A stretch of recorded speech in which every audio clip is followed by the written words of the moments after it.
kiddo. How are you? I'm good, Mom. How are you? This trip might take a little longer than I thought. I'm sorry I've been gone so much lately, Logan. Oh my god, Mom, it's not your fault people get all murdery. What happened? Just work stuff. Right. Well, Dad and I are just watching the latest episode of Night Springs here. Mom, it's so good. No spoilers! I'll let you get back to the show. You were supposed to wait and watch with me. I love you both. This is what happens when you go on work trips, Mom. Love you too. And say hi to Casey. Tell him to stop brooding so much. Logan? I will. Bye, kiddo.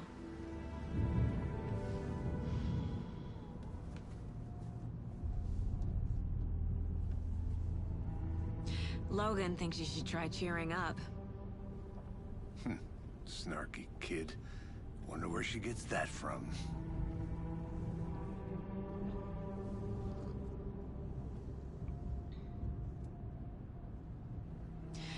It can't be a coincidence that another body turns up just as we arrive in town. Feels like the killer's leaving us a message. I'm glad you're on this case with me, Anderson. It's right up your alley. You should take lead. Think of me as the backup. Okay. Any words of advice? Nothing that would cheer anyone up.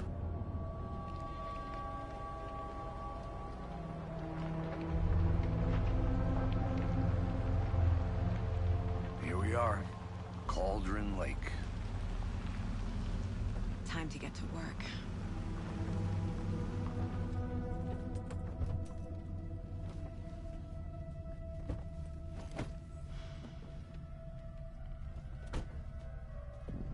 A deputy was supposed to be here to show us to the crime scene. There's the car, so where's the deputy? Eaten by a bear? I'll check out that map.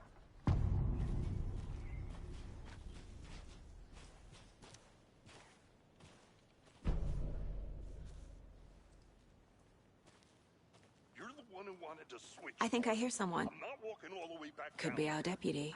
I can go take a look. Hey, over here. Hey there. Agent Casey, right? Sheriff Breaker said you'd be coming by to take over the case. You're half right. Anderson?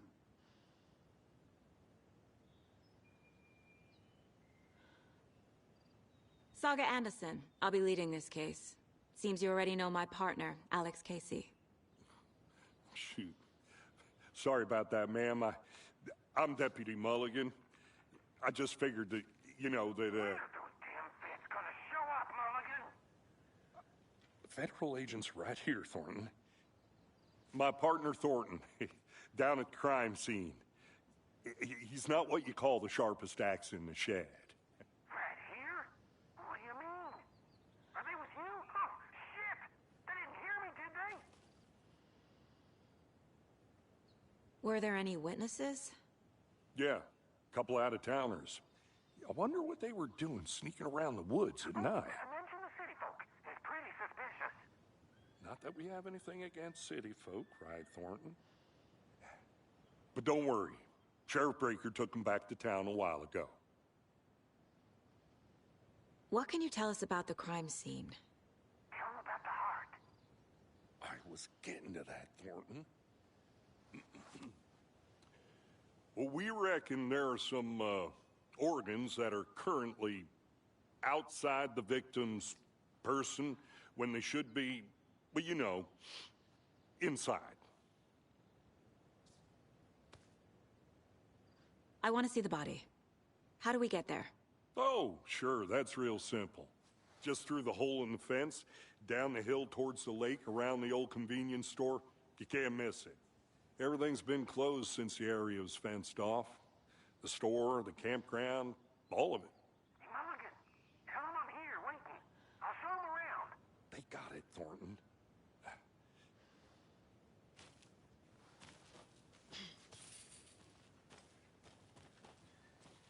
Before we get to the crime scene, there's time to review the facts of the case so far. Make sure I'm seeing the clues clearly.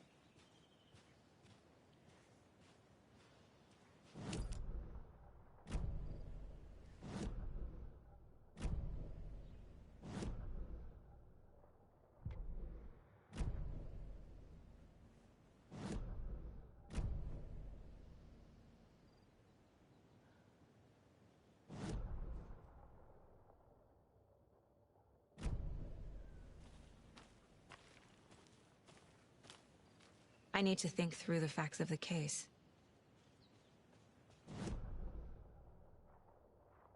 The Mind Place. My version of the Mind Palace technique. To sift through clues and work the case. Building the Mind Place again for each case. Using each field office as a model in my head. The facts are on the board.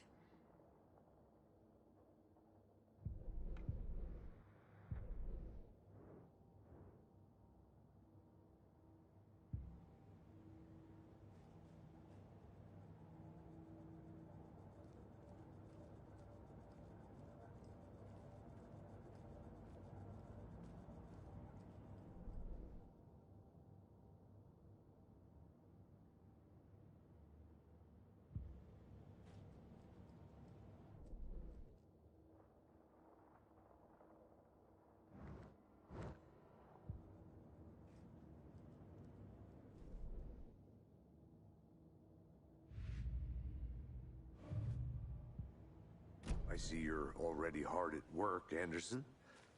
Close to cracking it? We're just getting started. Let's head down the hill to the crime scene.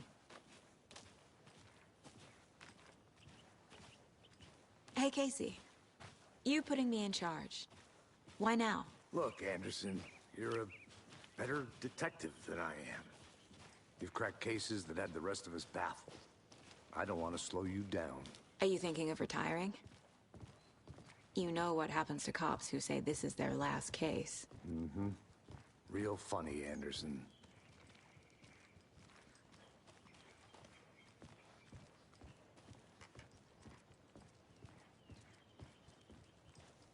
Stairs are out. You okay to jump down? I'm not that old.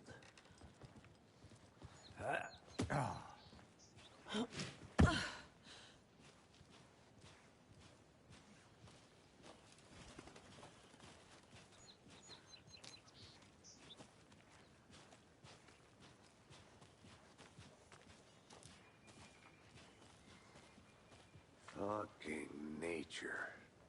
Gives me a headache. There's too much sky.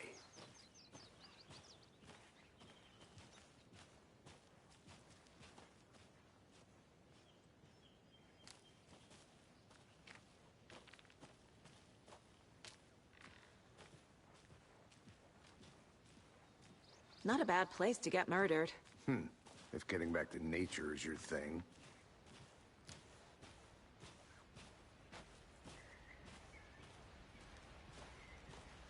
Damn. Should have brought an umbrella. I like the rain. The only thing around here that feels like home. You think the local law had the sense to put up a tarp? If they did, next coffee's on me.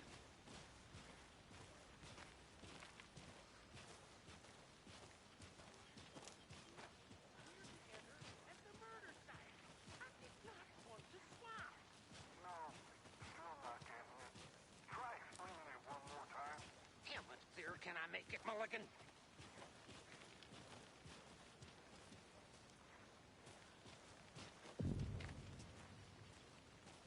Hey! Deputy Thornton, I take it. That's me, at your service, ready to get this case solved. Now the body's behind the store. Come on, I'll show you.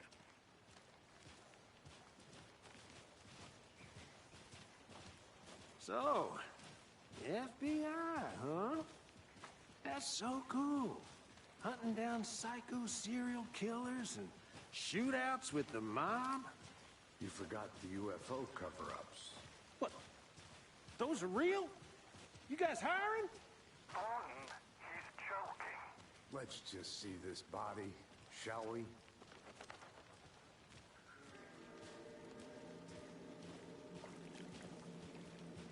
Now, this is the scene of the crime. We found him on the table. And we didn't touch nothing. You know, procedures and stuff. Thanks, Deputy. No tarp. You owe me a coffee. Okay. Let's start by examining our guest of honor. Does this fit the MO of the previous murders?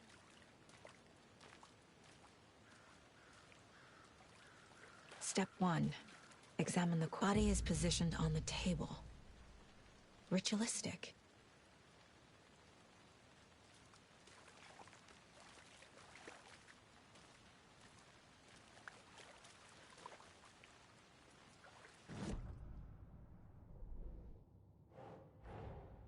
Another body turns up just as we arrive in town. Coincidence?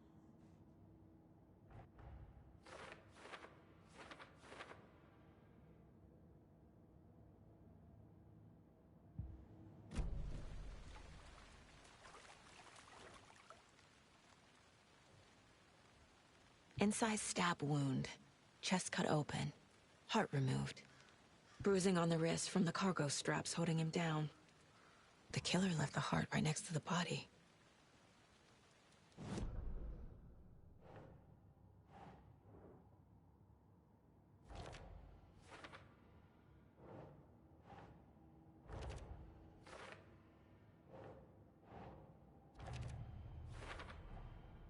Heart removed from chest, strapped by the wrists.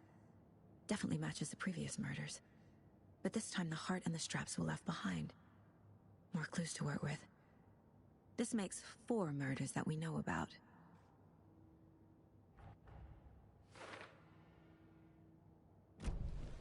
Who is our victim? Who killed him? Need to find more clues. Large amount of blood on the table. The victim died here. Multiple people were here. Multiple killers? Someone was drinking beer. They spent time here. Waiting. Someone left in a hurry. Knocked the tripod over. Was it for a camera?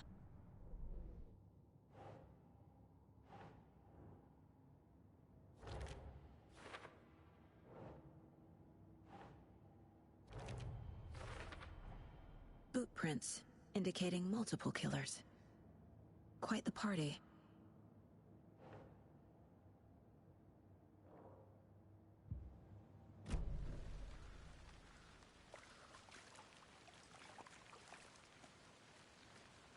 Any idea who the victim is? Oh, I sure do. His name is Nightingale. He was FBI. He came to town about 13 years ago. Now, I haven't heard a word about him since. Well, until now. Nightingale? Robert Nightingale? Oh, yes. You probably knew him. Brothers in arms.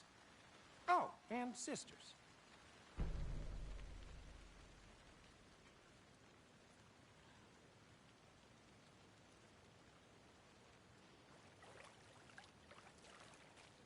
So you knew our victim? Well, I didn't recognize him in his current state. But yeah, I ran into him a few times at Quantico. Never worked any cases together. After his partner got killed in the field, he went off the deep end. Got the boot pretty quick after that.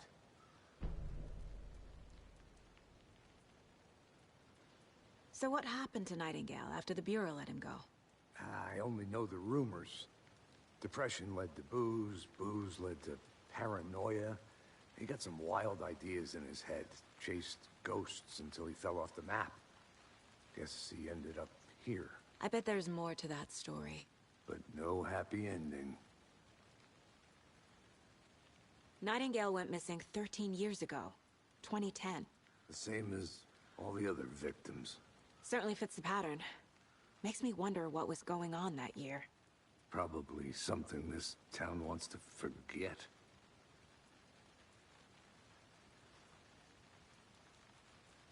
I think that's everything. For now, at least. Mm-hmm. Anything clicking yet? Not sure.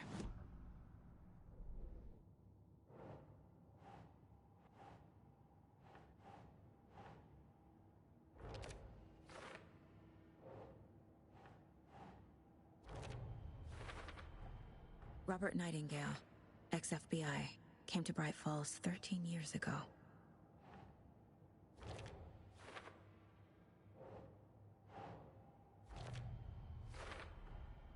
They planned for the murder to happen here, passing the time with equipment ready. They were waiting for him. But why Nightingale? He's been missing for 13 years. Why here? Why now?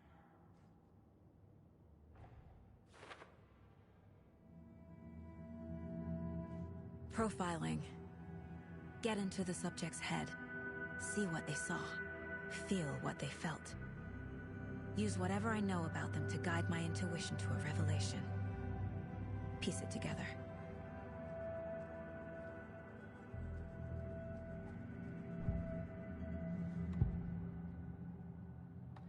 Agent Nightingale has been MIA for 13 years. How did he end up here? Up from the lake that's not a lake. It's dark. He was there too. You are not allowed in the lake until he says otherwise. Robert Nightingale came from the lake, before his murder.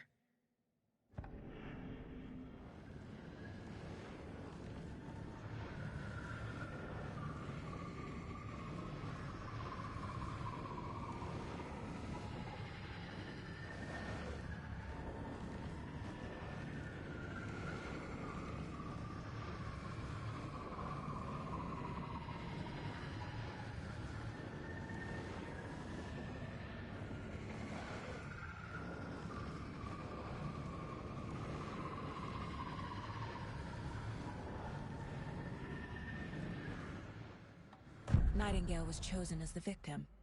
Why? Flick the switch. It goes click. Lights are off. But somebody's home.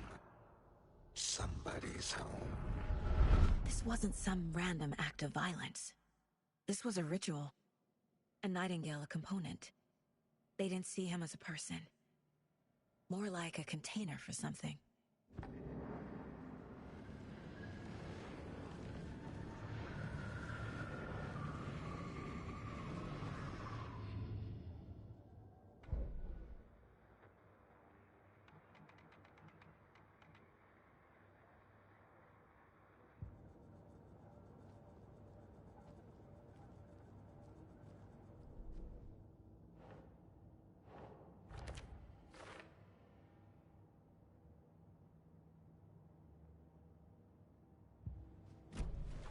The lake is connected to Nightingale somehow. Casey, let's take a look down by the lake. Lead the way. Sounds good. This way, right? Right. Well, okay. Well, I'll just wait here.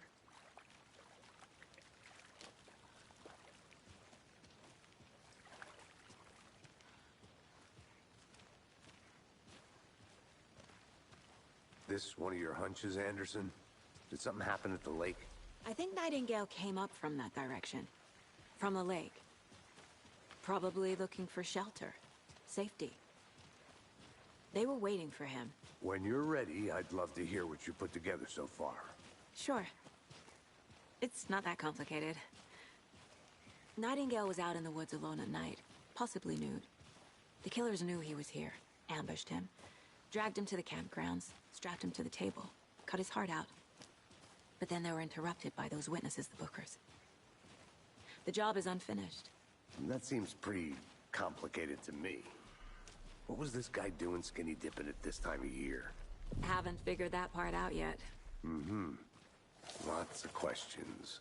Lots of answers for us to find. I didn't know trees got that big. Gives me the creeps. You need to get out more. It is kind of creepy, though. Tracks. Barefoot. Nightingales?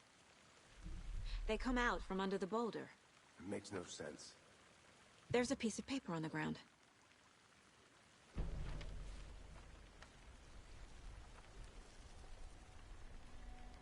A page full of text on one side. Not a printout. Written with a typewriter. Old school. Lines scratched out and edits added with a pen. Like a manuscript. Page of a story. Killer left a message. It's for us. The text is about us. The victim was one of their own. FBI Special Agent Robert Nightingale. And then there was the page they found. The first step down into terrifying depths. Reading the words. These words felt like a message. Felt like a message. Someone knew they were here, someone playing a game with them. An invitation. How could they not accept, even if they knew it would end up hurting them?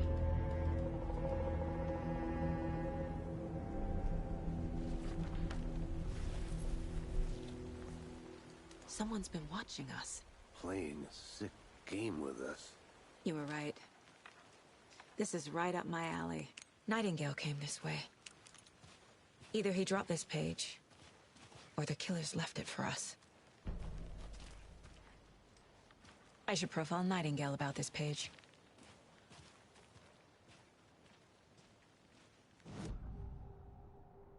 We found a page in the woods. A story about these events. What is Nightingale's role in this?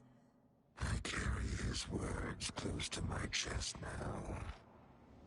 Inside, the awful truth. You must dig it out. Something was put inside him. In his chest. I must find out what.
I think he came from the lake.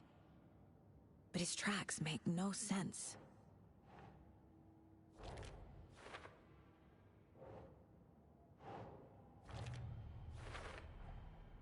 Found all I can here. Time to properly examine the body. See what I can find inside. Casey, I think something's been put inside Nightingale's body.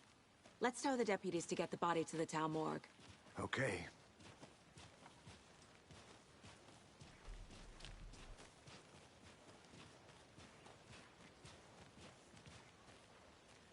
Did you know this entire area is inside a caldera? This whole mountain used to be an active volcano. Imagine the force it took to carve this crater out of the earth.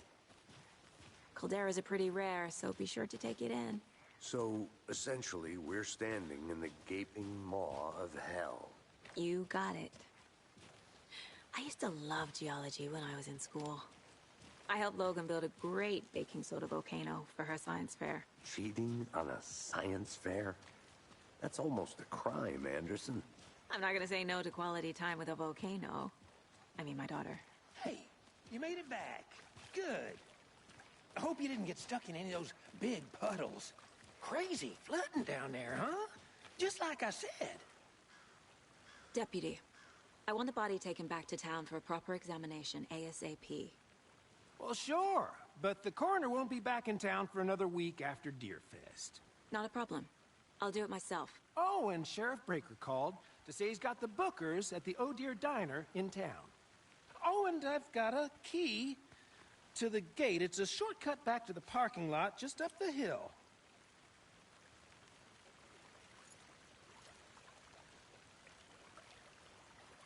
Thanks. Let's get the car, drive to Bright Falls, and talk to these witnesses, the Bookers. At the diner, right? I could use a cup of coffee. Let's try that shortcut the deputy mentioned. Sounds good. Seems like a nice town so far. Murders aside. Pretty woods. Cute lodge we got set up in. We should go for a hike if we get a chance. Now you're just being mean, Anderson. Deputies aren't exactly up to the task, but hopefully the sheriff will be more helpful. Not a surprise about the deputies. Doubt they see much stuff this gruesome.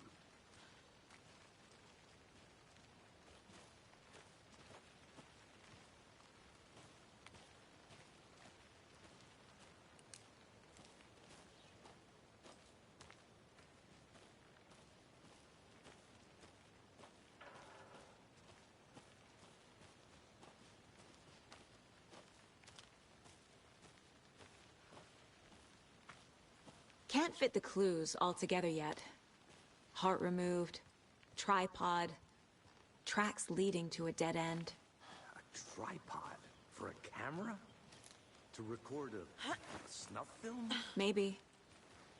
And why take out his heart just to throw it away? To stuff in something for us to find.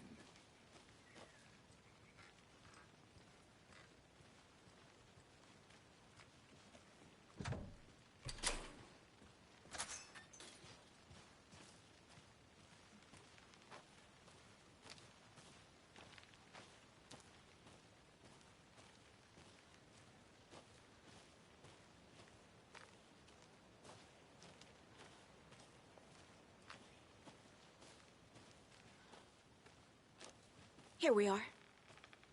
Let's drive back to town and meet the sheriff at the diner.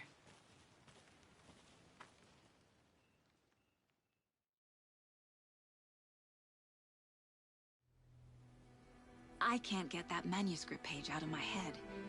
I've never seen killers reach out so directly before. Damn impressive work so far. With your technique, these hunches were moving fast. I wasn't sure about taking a case so far from home, but I'm thrilled to be here for this mystery.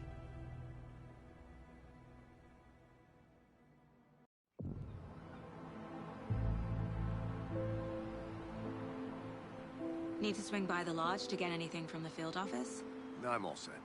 I'll park there anyway. I want to walk to the diner, get a feel for the town.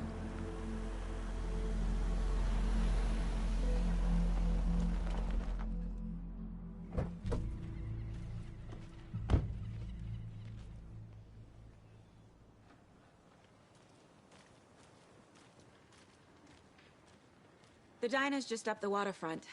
Shouldn't keep the sheriff and our witnesses waiting. I smell coffee. Just how much coffee have you had today, Charlie? Don't know, don't care. How much have you had? Not enough. That's how much. Never got a coffee. Oh dear. Cute. Good afternoon. Let me guess. The FBI. Welcome to Bright Falls. It's nice to have you here. I got you both some coffee. Oh, it's Washington's finest. Nice to meet you, Sheriff. I'm set for coffee. You know, I wouldn't say no to another. I'm Agent Saga Anderson. This is Agent Alex Casey. Tim Brinker. And let me just say, I'm happy you two are here. Frankly, we could use the help. Your deputies said you had a couple of witnesses here. They made them sound like suspects. Mulligan and Thornton are still on about that? No, the Bookers don't strike me as the murdering type, but you can decide for yourselves. They're just inside having coffee and pie to calm their nerves. I'll see what they have to say. Casey, you compare notes with the sheriff. Take your time. We've looked through the case files you sent over, Sheriff. Have you had many people besides the known victims go missing? Sure. But it's slowed down ever since Cauldron Lake was fenced off. Let me guess. Missing person cases spiked around 2010. The fence was built just after. Yeah, that's exactly right.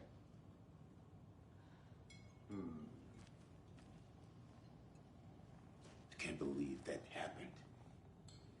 Still feel like I'm gonna be sick. Come on, Ed. Excuse me. Have some pop. I'm Agent Saga Anderson. Are you the Bookers? That's us. I'm Tammy, and he's Ed. Hello, officer. Just Saga is fine, Ed. So, are we being charged with anything? Because if not, we'd love to get back to our hotel and decompress after what we saw. Take a bath, scream into pillows, that kind of thing. We're not charging you. I just have a few questions.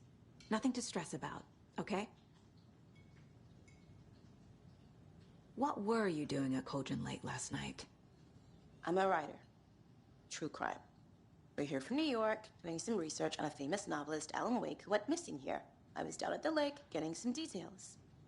Perfectly legal. So what did you see in the woods? This naked dude came out of the lake, and he was acting crazy, shouting weird shit at us. He must have been on something. Unless skinny dipping at dawn is a thing around here. Then we heard shooting. We ran into these psychos in deer masks. They were tearing into the naked guy with knives, like some kind of satanic cult. And then we bolted and called the cops. What makes you say it was a cult? The masks and knives aren't enough. They were shouting, "Cult of the tree, the cult of the tree, cult of the tree." Oh, and then we found out. The whole thing was terrifying. That's all.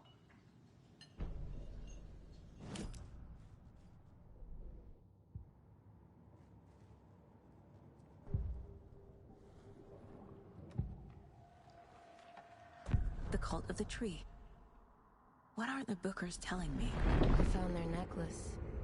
The symbol is 2 triangles. The cult wants their spruce tree back, Tammy. Finders keepers, Ed. My publisher will want this on the cover. Tammy found something. A necklace belonging to one of the cultists.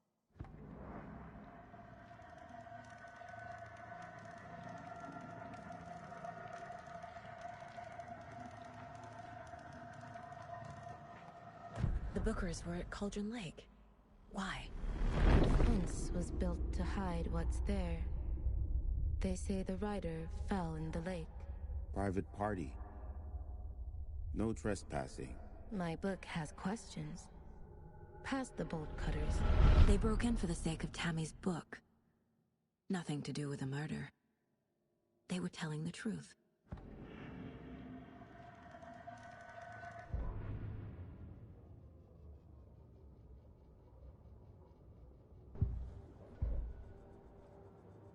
This mug always cheers me up. So you found something there, right? A necklace these cultists may have dropped. Okay.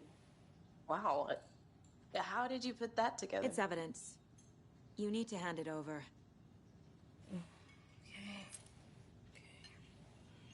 Told you not to keep that thing, Tammy. Thanks. This could prove to be helpful. Do me a favor. Stick around town for now in case we have any more questions. Like we'd even dream of missing Deerfest. Oh, God. Saga! Saga Anderson. As I live and breathe.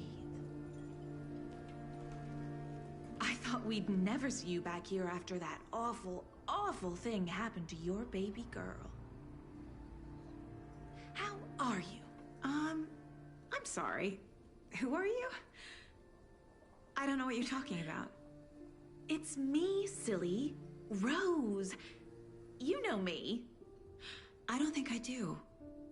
And what horrible thing happened to my baby girl? She drowned. Your daughter. That's so weird you don't remember. How do you know I have a daughter? Oh, I know what this is. You're blocking out your traumatic memories. Happens on TV all the time. No. You're mistaking me for someone else. If you say so.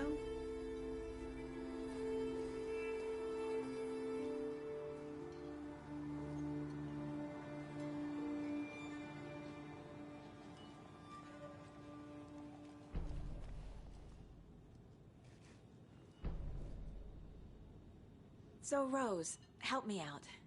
How do you think we know each other? We all know each other around here.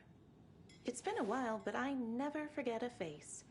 Or a coffee order. Guess I just have one of those faces. Seen anything out of the ordinary in town lately? Suspicious people in deer masks? No one's suspicious. But soon enough, there'll be lots of happy people wearing deer masks for Deerfest. Practically everyone will be wearing one. Good to know.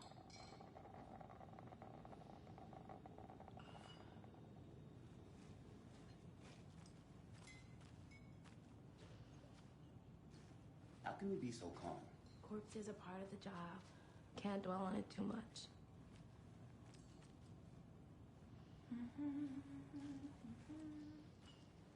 All set? My guys have Nightingale at the morgue if you're ready to go take a look. Let's go. Well, Casey, I got a lead. Looks like we're dealing with a cult. The Cult of the Tree. A murder cult. Fuck.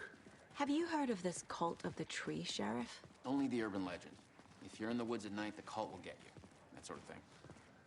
We're not gonna find out you're the Grand Wizard or something, are we? I played some D&D back in the day. Wizard was always my favorite class. Morning, Sheriff. Looks like you have some guests. Morning, Ted. Yeah, real important guests. Deerfest. Always draws a crowd, right? Too true. More the merrier. Have a good one, Sheriff.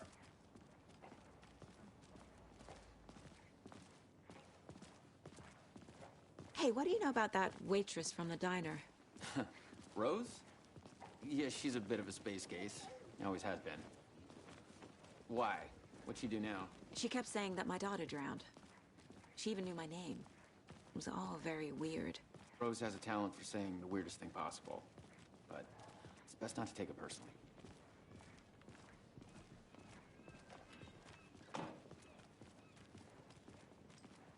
Hey, boss. Corpse is downstairs ready to go. Yep, in the morgue, all prepped. I'd like to take a closer look as soon as possible. Lead the way, Sheriff. Oh, this is the Bright Falls Sheriff Station. Anything you need, just let us know. We appreciate the support, Sheriff. I'll be right with you, sir. Yep. Just here to pay my ticket. Whenever you're ready to take my money. See you around.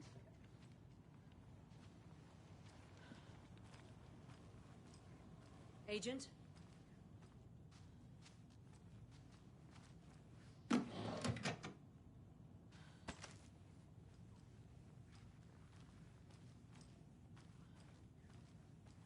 As you know, the investigation is being taken over by the federal agents.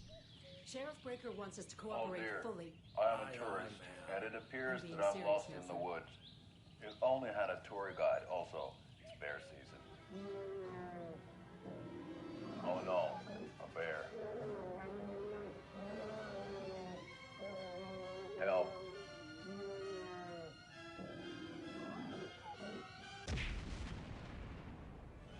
Did somebody call for a tour guide? Oh, wow.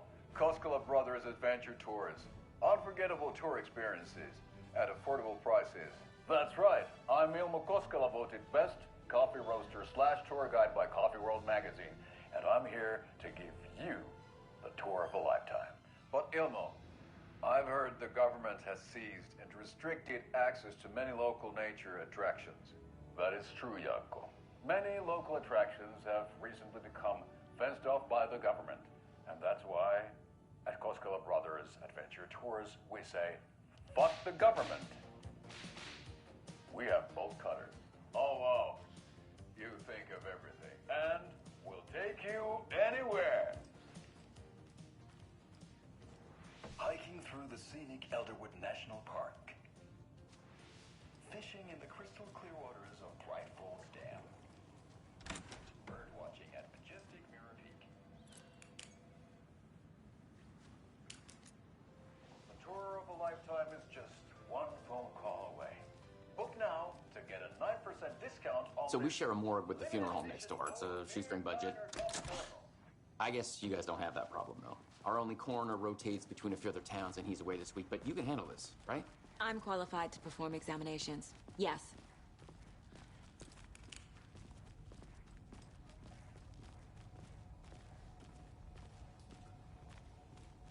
Something about morgues. They always cheer me up. I can't say I feel the same.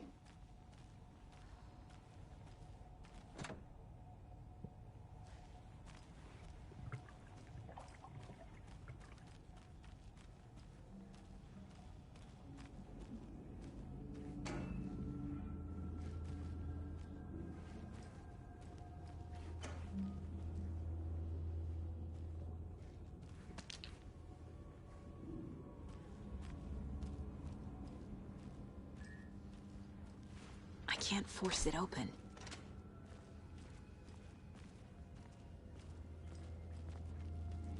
Okay. Let's take a look at our patient. I'll start with the external inspection before performing the internal examination. What was the cause of death? What other... Aha! They did leave something inside his chest. The body shows signs of being submerged in water post-mortem. It doesn't add up. There's writing on here. Can't make it out. Writing? How'd they manage that? This looks like text. A tattoo? Nightingale didn't strike me as a tattoo guy. Defensive wounds. He put up a fight.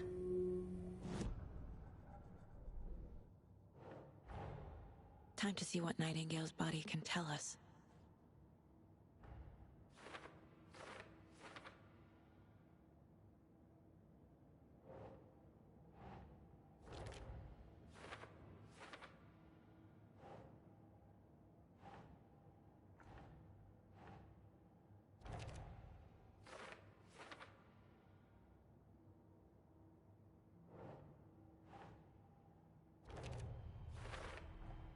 Text is smudged.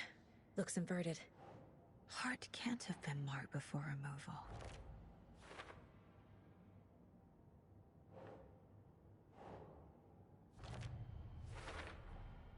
There's definitely something in his chest. Did the killers leave it there?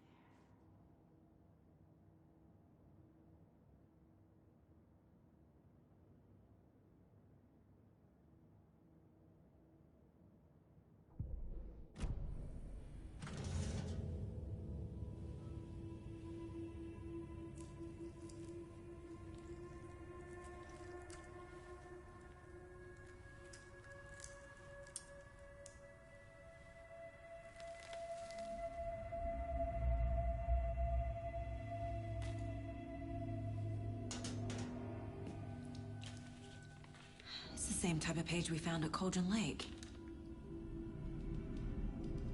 Nightingale hunted Saga. Didn't see her.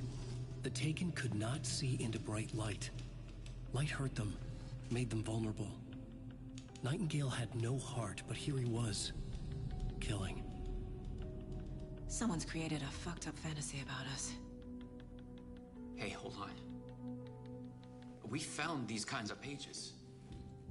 I didn't think they were relevant to this case.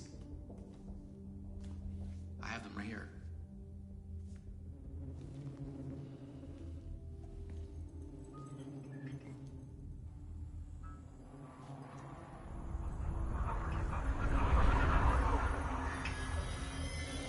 No, wait!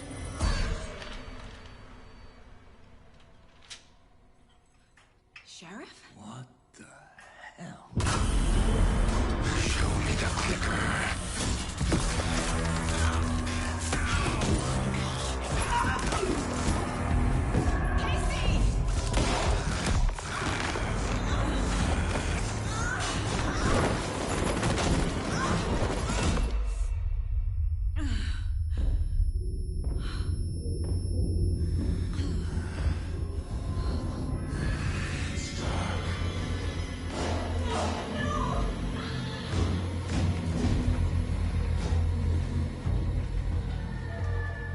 Didn't see her. Could not see into bright light.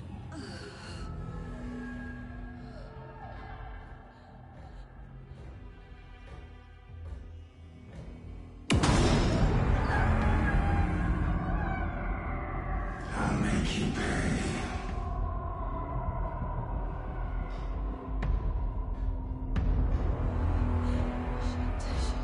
He's coming. No weapon. The page said to get into the light.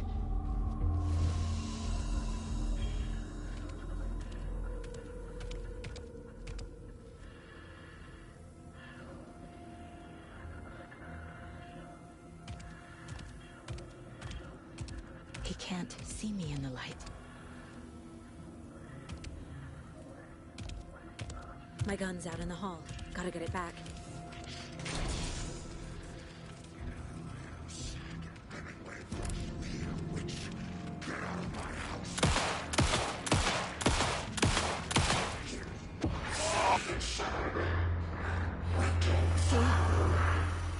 Vanished.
He didn't have a heart, but he still got up. The page predicted all of it. It helped me fight him. He just disappeared? What the hell is going on here? We need to figure that out if we're gonna do anything about it. Somehow we need to make sense of this. Saga was back at Cauldron Lake. Saga had to pursue Nightingale. Into the overlap. Finding a way in would be difficult. A ritual. Saga would learn how. Stop the monster.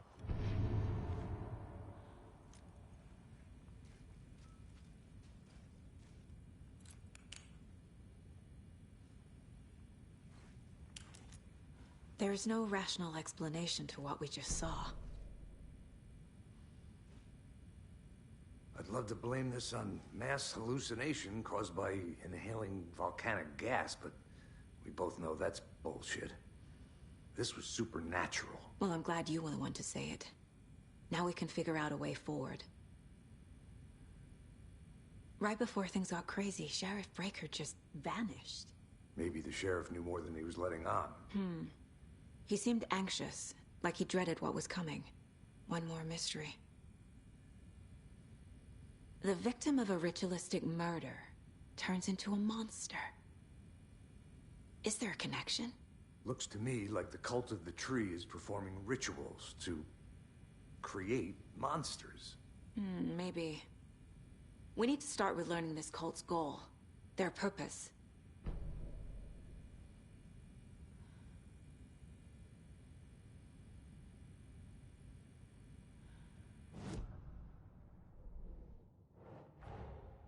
A dead man turned into a monster.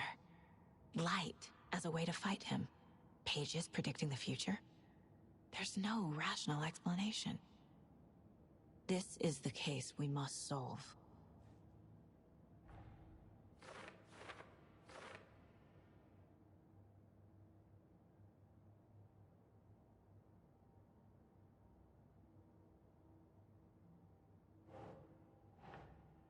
Yes.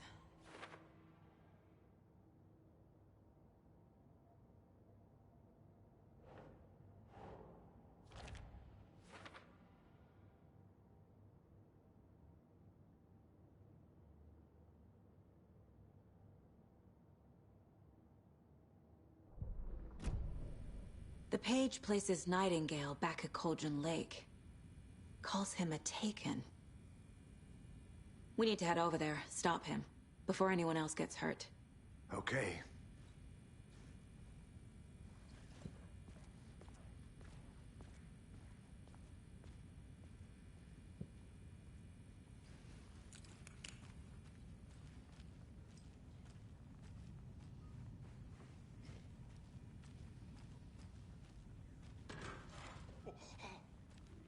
We heard gunshots. Y'all okay?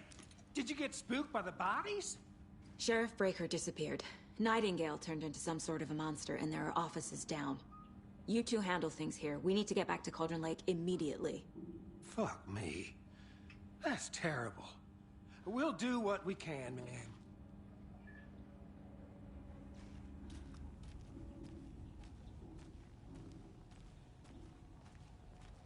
But that's crazy, right, Thornton? Nightingale's heart was missing. How could he do anything? He's dead. Well, yeah, right. Well, that's all crazy talk. Monsters aren't real, and what do you mean the sheriff disappeared? Like poof? He's gone like magic? Magic's not real. Magic's not real. Right, Mulligan? No, Thornton. Monsters aren't real, and magic's definitely not real. I knew that.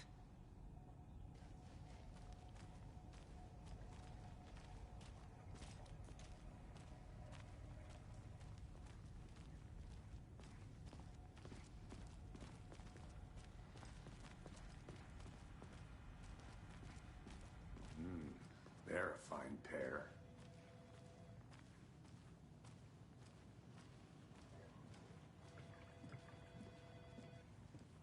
My client has been held here long enough. Nightingale and his cult You are gonna let me speak dangerous. to them or not? We need to be prepared Just in a case moment, things ma'am. escalate more than they Someone already will be have. right with you. Can you call it in, Casey? A smart choice, Anderson. Yeah, Agent Casey here. Yeah. We need backup. The Bright Falls case. Whoever you can spare. ASAP. Think we'll actually find Nightingale at the lake? The pages haven't been wrong yet. We can't assume the person writing these pages isn't playing us. I agree. But it's our best lead. This is the same symbol as that cult necklace. Not exactly hiding in the shadows, are they?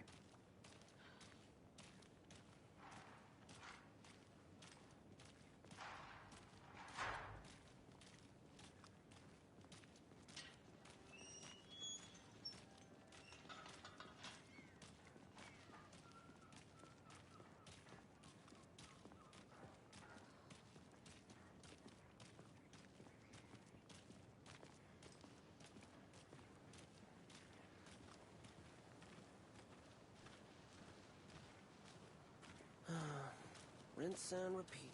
Clock out, get a beer. Or maybe 3.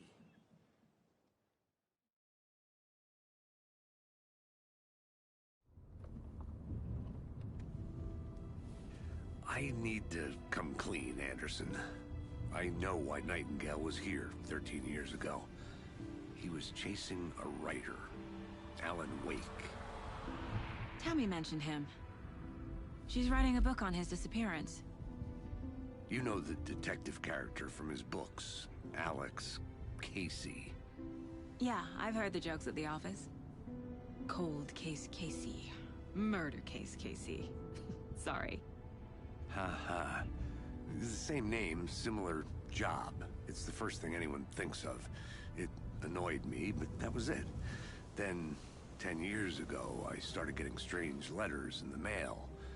Fragments of prose describing murders. You've heard the stories about what happened in New York. Some of it, at least. Bodies started to pile up. It was a murder cult. Turns out the fragments sent to me were from the crime books of Alan Wake. The cult was copycatting the murders from the books. In their heads, they were performing a ritual to bring Wake back. Their imagined prophet. After that case, I started looking into Wake's disappearance on the side. And you thought this case might be connected to him? His name does keep popping up. I just wanted you to have all the facts. Next time, give them to me before we find ourselves in the middle of a horror story.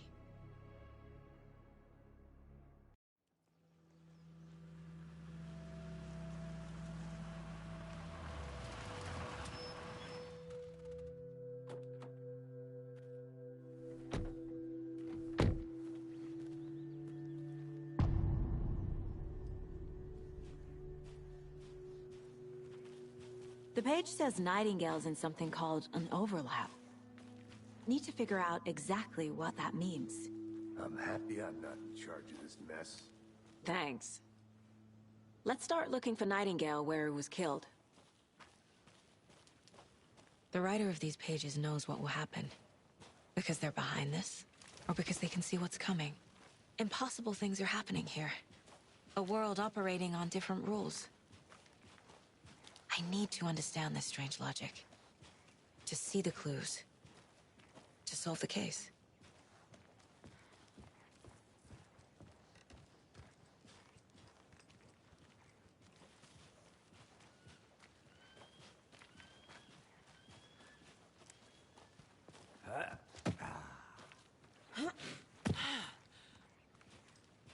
I've been thinking more about the cult of the tree.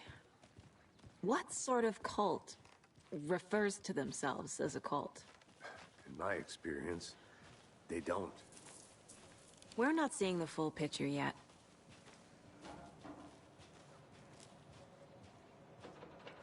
Hey, hello there. How are you folks doing? Those restricted area signs don't do a damn thing, huh? Hello. Saga Anderson. Are you two supposed to be here? I'm Ilmo Koskela. Fantastic to meet you. And yes, Stephen here hired me to show him through the woods. He's in town on important government business. Fixing this impressive piece of hardware. I work for the FBC, ma'am. I'm authorized to be here. And I bet you two are here about that murder. Nasty stuff. How's it going? How did you hear about the murder, Ilmo? Do you know anything that could help us? People tend to tell me things. The Koskela brothers are kind of a household name around here. Speaking of, if you're looking for some fun, stop by Watery. Just down the road from Bright Falls, there's our Coffee World amusement park. There's sauna ja vihta. And we offer a variety of guided tours, hunting, fishing, hiking, whatever strikes your fancy. You name it, we probably got it. What is this thing? It's just a monitoring station, ma'am. The Federal Bureau of Control checks volcanic activity and air toxicity levels. No need to worry, though. It's mostly for research purposes. That's one gorgeous weather saga. Looks Nordic. I bet a family member made it. My mother made this sweater for me. How do you know? I knew it. My mom used to knit those sweaters for me and my brother. Watery, my hometown, was founded by Finnish immigrants. So between your name and the sweater, I figured your family might be from Finland too. Suomi, Finland. Pulla, Karjalan piirakka. Close. My mom's family is from Sweden originally. I don't know much about them beyond that. The sweater is just something to remember her by.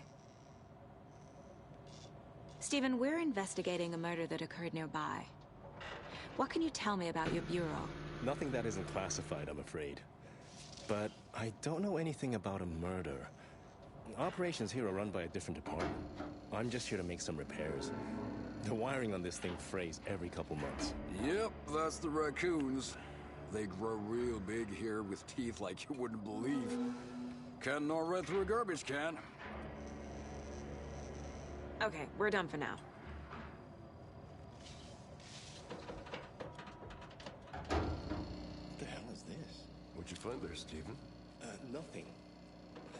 Let's get to the murder site, Casey. Raccoons, my ass.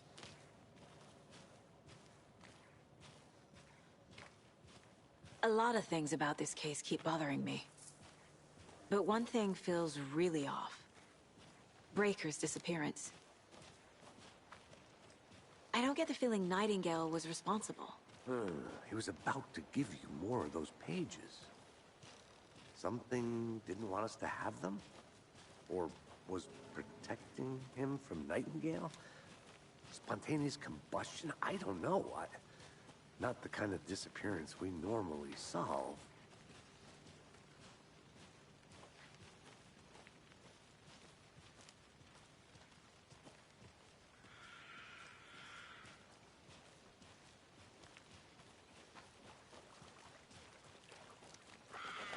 Our crime scene's drowning. I never minded rain. Feels like home. No sign of Nightingale. But the page did place him at Cauldron Lake, in an overlap. So how do we follow him there? Maybe something around here will tell us.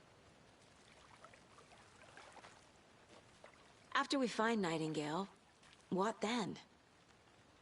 I've never arrested a monster. I've watched you arrest plenty of monsters, Anderson. You know what I mean. Monsters. Light worked against him at the morgue. That might be the only way to stop him from hurting anyone else. Monsters? Overlaps? Rituals? What do you make of all of this? The killers are usually the ones performing the ritual, not the detective. Acting out their sick fantasy. They may be trying to get you involved, forcing you into their twisted world. But with dead men coming alive, the word ritual starts to have more weight behind it. We need to look around. Learn what this ritual is.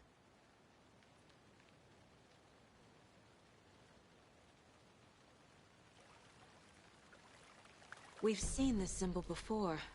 Good eye.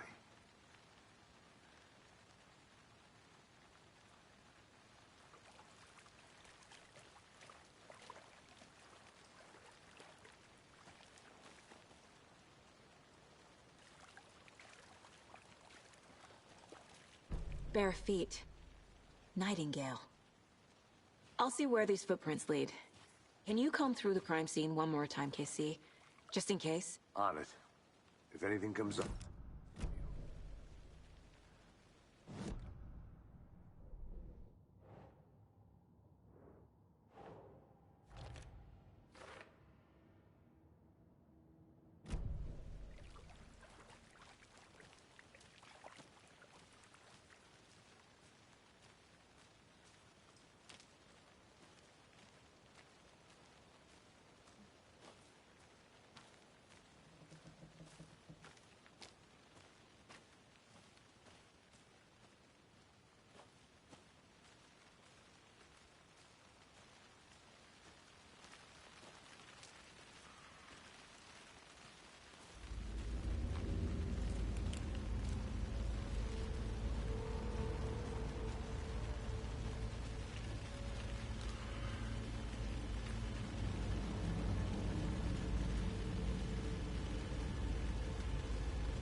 Hey, Casey.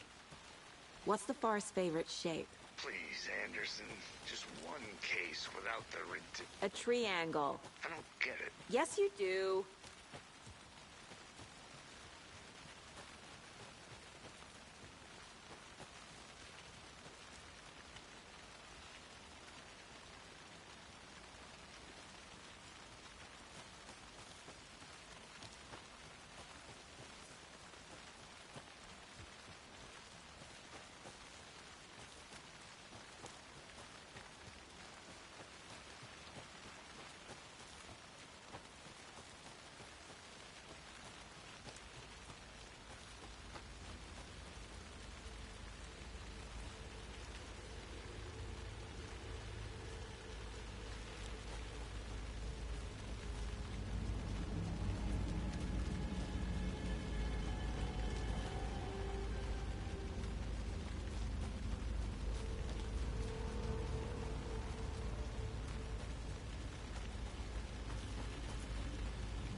The tracks lead into the water.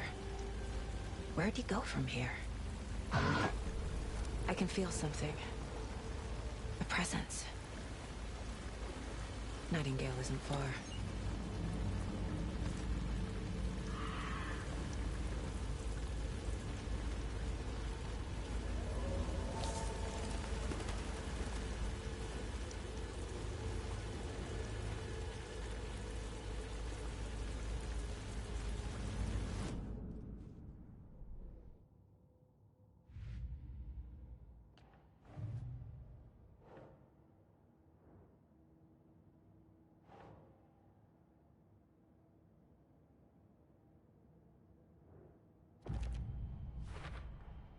We're dealing with an organized group of killers, not a lone serial.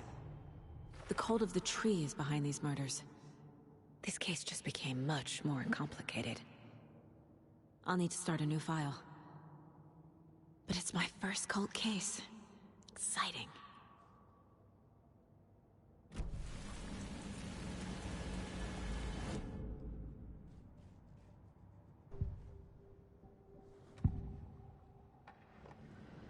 I know Nightingale is somewhere around Cauldron Lake. The tree was a threshold. This place and the dark place. You're in over your head. Next stop, Caldera Street Station. The threshold. Like a doorway. Leading to Nightingale. It's somehow connected to a tree. Witch's Ladle?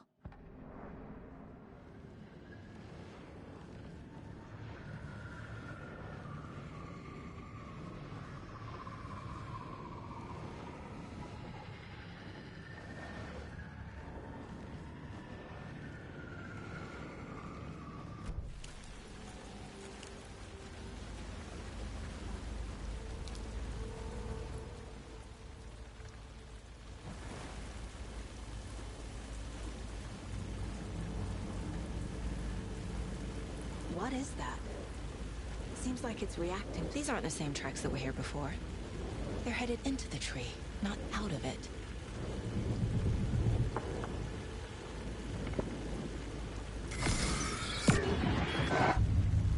My flashlight burned the dark stuff away. It was covering another page. The fuse was in place. Saga stepped into the witch's hut. Inside, a bright light. There were objects that stood out to Saga. as if the light had manifested them. The witch's hut. Okay. I trust the pages to lead me to the overlap.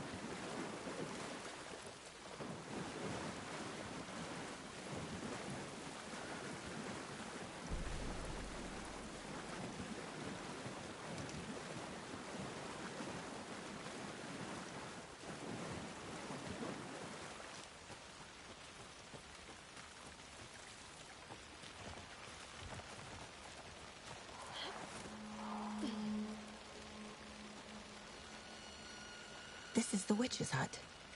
Anderson, thought I saw something in the woods. Probably just a deer, but I'm gonna check it out. Okay. I found another page. Following up on a lead. Keep checking in. Roger.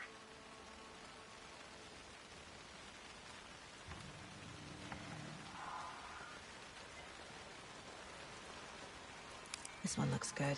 People should really stop littering, though.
Another page. Making progress. The image of the witch in the sign. Saga addressed the witch. The smudged line on the heart. The second part recited from memory. I brought you the heart, witch. Show me the terror. Saga pushed the heart through the hole in the sign.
I need to know more about the Code of the Tree if I'm going to shut them down.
Doesn't make sense.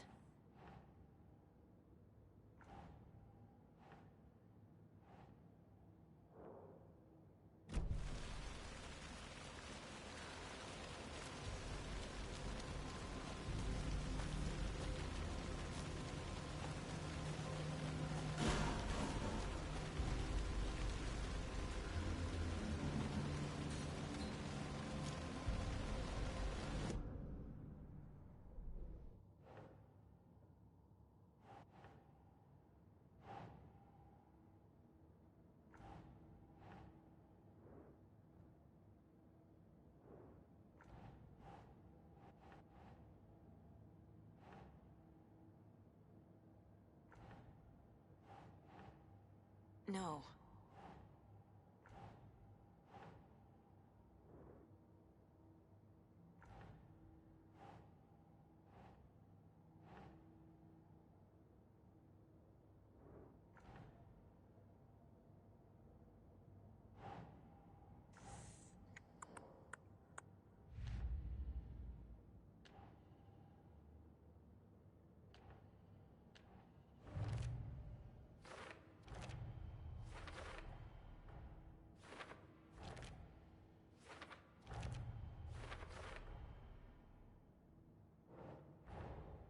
The page from the witch's hut seems to be describing some kind of ritual.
Nightingale's heart disappeared from the morgue. Where is it now?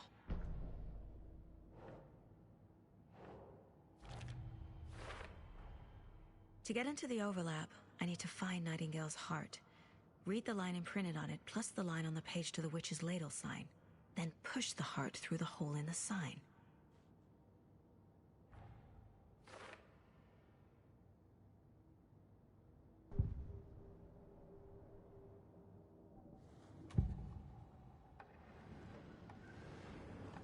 I need Nightingale's heart to get to the overlap. Where is it? The cultist wasn't close. He was there, but he was risen. Nightingale was there. The opposite of sunspots. Who said that? That's not it. I don't have what I need to find Nightingale's heart. There must be more. Nightingale's heart. Where is it? While they played cards in the general store, the witch had stolen his heart. Get out of my house. Nightingale's heart is at the general store, in a fridge.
I need to check the general store for the heart. Casey, I'm headed to the general store. I think I know how to get into the overlap. Roger that. I followed some ATV tracks in the woods and got a bit turned around.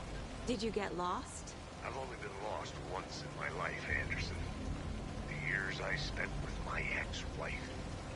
I'll find my way back, don't you worry about it. Christ!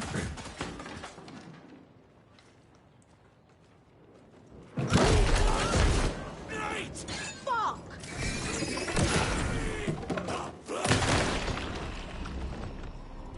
A cultist. A monster. Like Nightingale.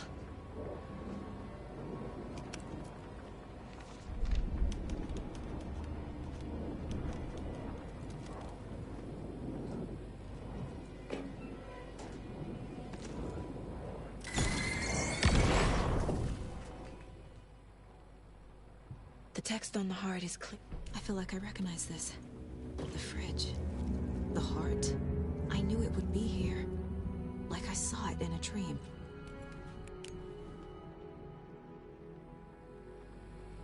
And now I need to give the heart to the witch. Makes total sense.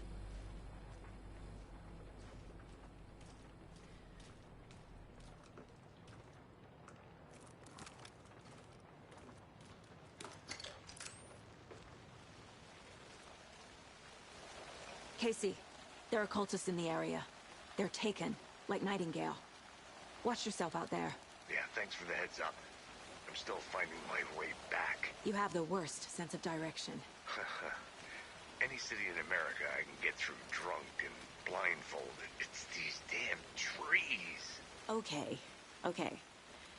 I'm en route to Witch's Ladle. I need to perform a ritual to open the overlap.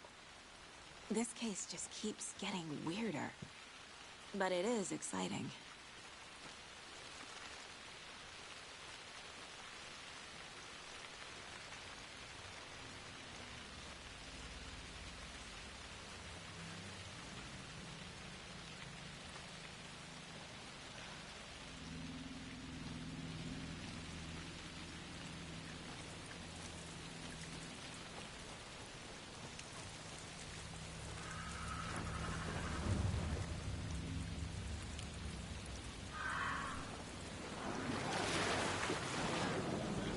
General store!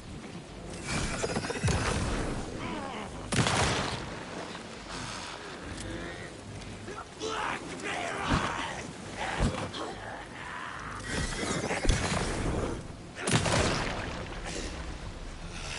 Okay, I think that's all of them.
You've crashed on the far side of the mirror.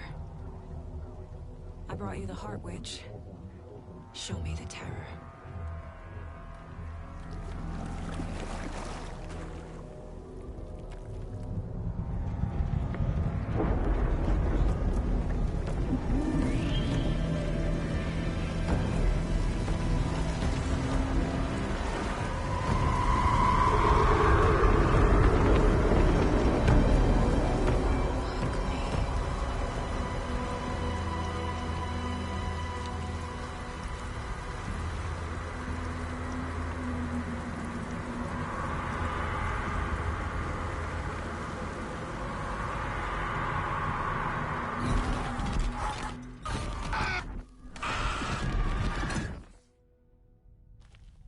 Casey, I think I'm in the overlap. Are you still on your way? Casey! Casey, do you read me? Fuck. Okay, Saga. Going in solo.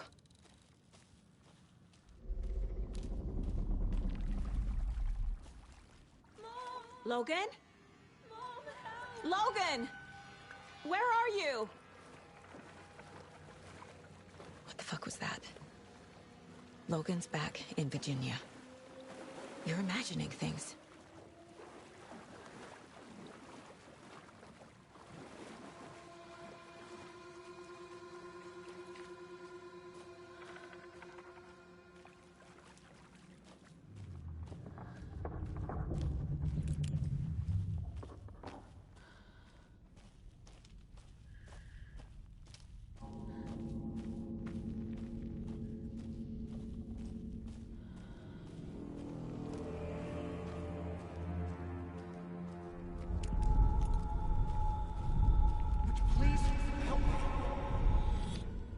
What was that?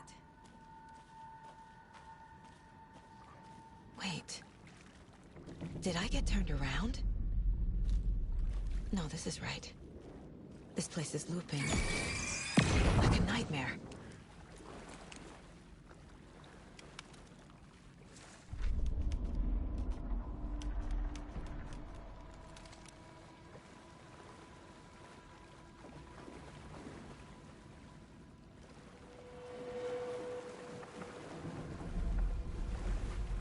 Need to find Nightingale.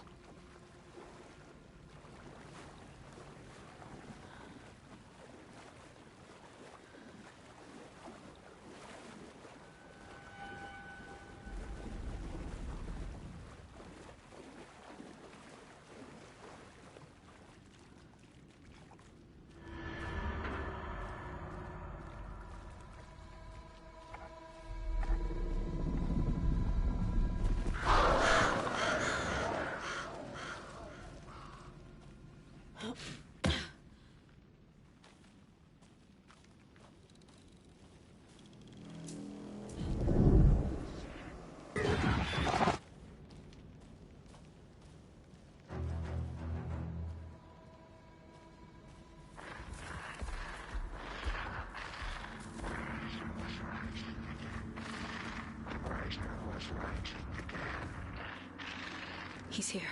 Nightingale.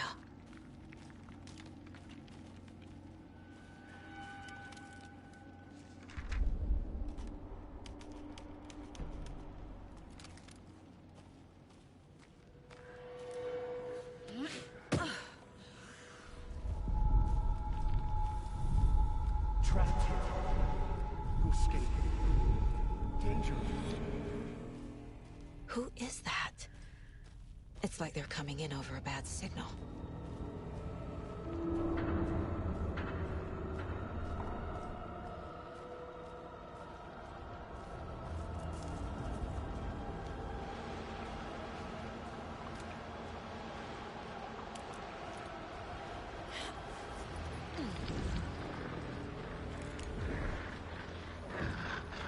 Set to find the light switch. Show me the clicker.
Hear me.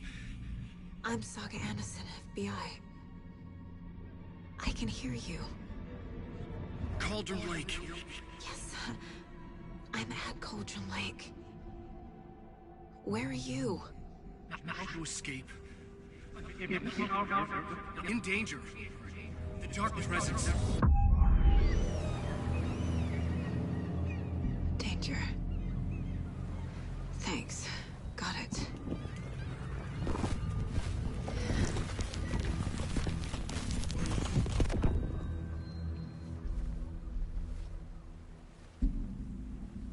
Hey!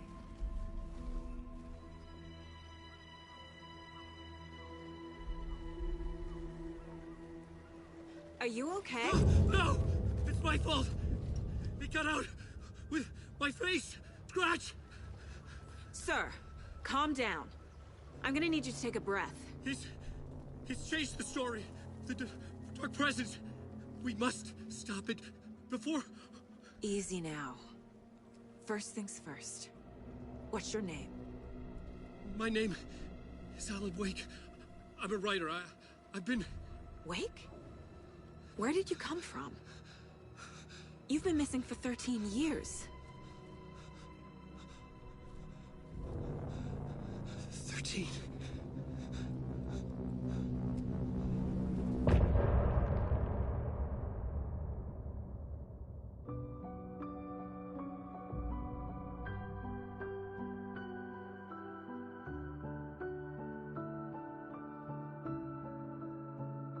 In the dark, miles apart, made a promise that I'm coming out alive. Raging heart went too far. I will never lose myself again. Oh, I was calling you. Did you hear me? I lost my way, lost my way. I was trapped in 1,000 nights with no escape. Nightmares taking me over, and now I'm wide awake. And now I'm wide awake. Oh, I died like 1,000,000 times for your waves I break. The nightmare's finally over, and now I'm wide awake. And now I'm wide awake.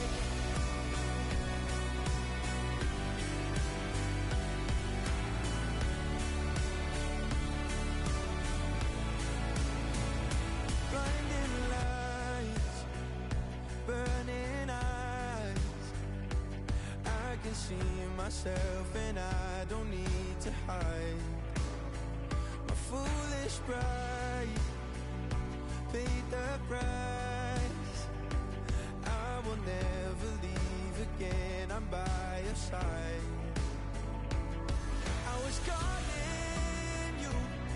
Did you hear me? I lost my way, lost my way. I was trapped in 1,000 nights with no escape. Nightmares taking me over, and now I'm wide awake.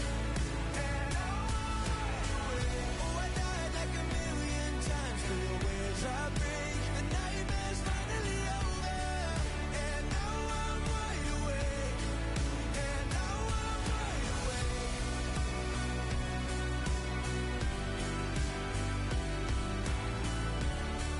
And now I'm wide awake. And now I'm wide awake. Oh, I died like 1,000,000 times for the waves I break. The nightmare's finally over, and now I'm wide awake. And now I'm wide awake.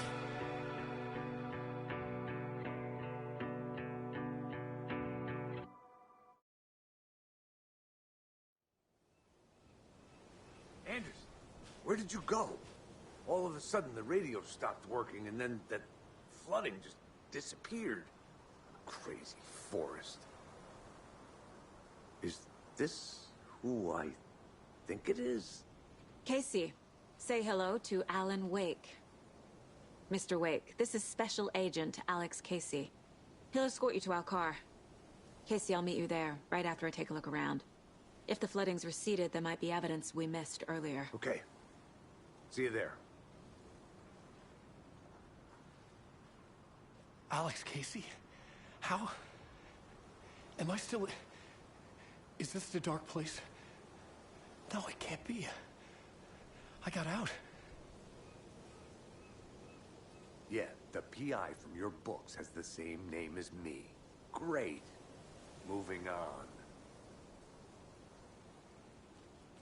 It's a bit of a hike to the car, Wake. Get your Should look around. With the flooding gone, could be further clues out there. The flooding disappeared very suddenly. I wonder if there's any connection to the overlap. To Nightingale. No, these woods aren't the safest. Yeah. It's getting dark. You have a flashlight? It's not safe without a light. I have a light. And a gun. You can relax, Wake. And pages. If you see pages of writing anywhere, you must take them and keep them safe. Our lives could depend on it. They have vital information. We know about the pages, Wake. We'll keep an eye out for them. Okay. Okay, just give me a moment. It's okay. Take your time.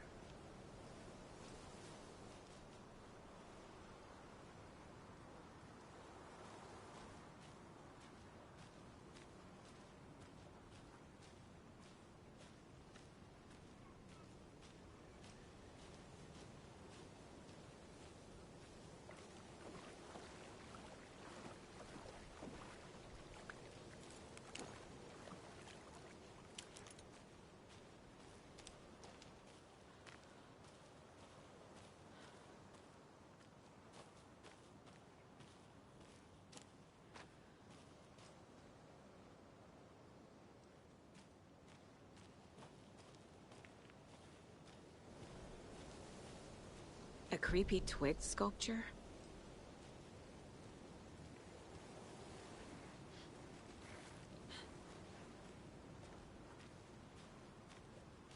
A locked box. Is that the cult of the tree symbol on it?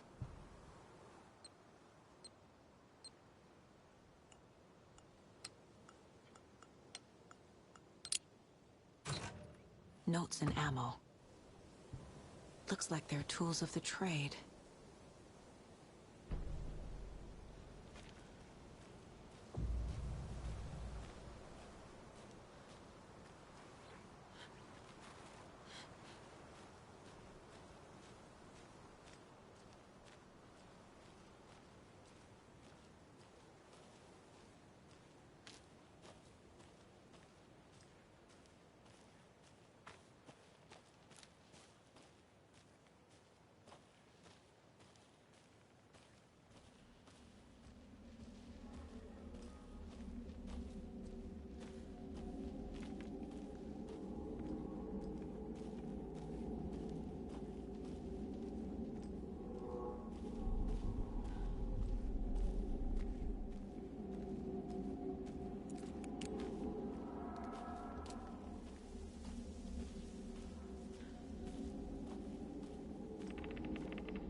Even the animals are turning into monsters.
to the...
Mr. Wake, we're taking you back to our field office in Bright Falls. You can freshen up there, and then we'll talk properly.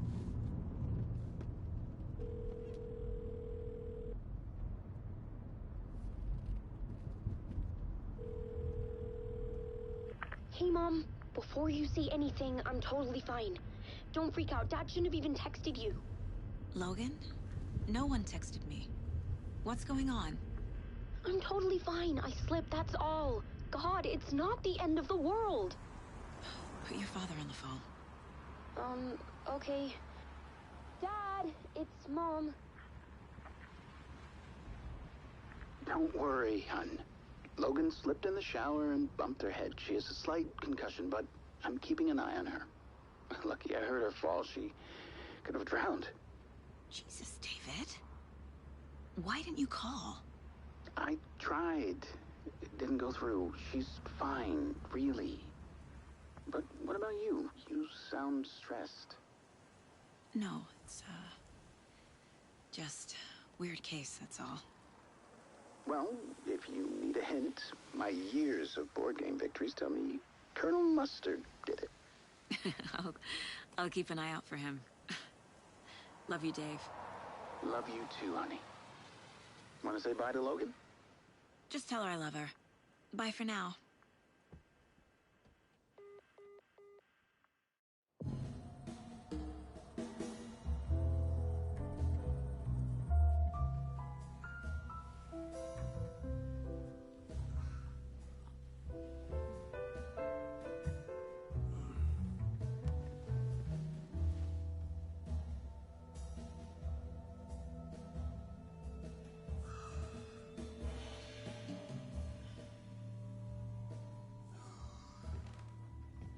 Is there anyone you'd like us to reach out to, Mr. Wake?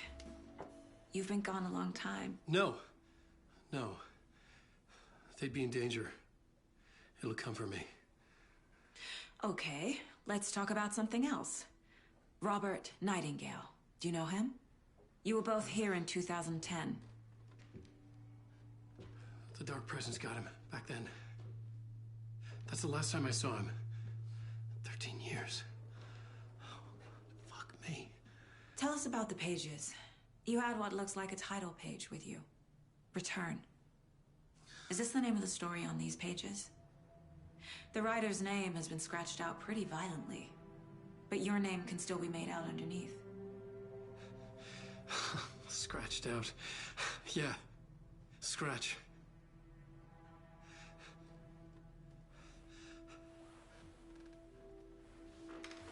Did you write these pages, Mr. Wake? I'm trying to remember.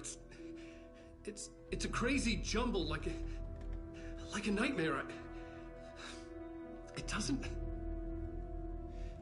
make sense.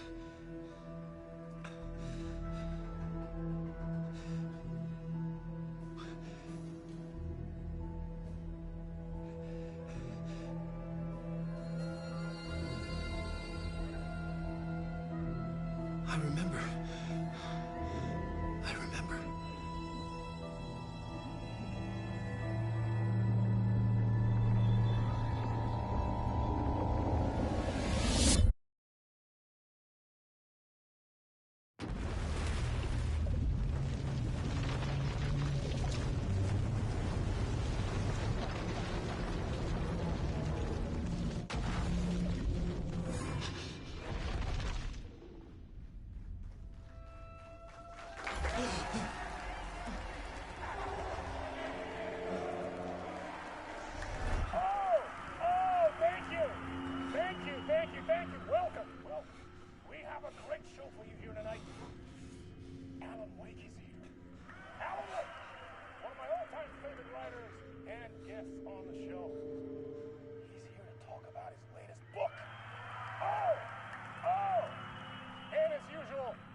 Waking up in places with no memory of how I'd gotten there. It was out of control. I didn't need another mugshot in the fucking tabloids. Had I already done the show?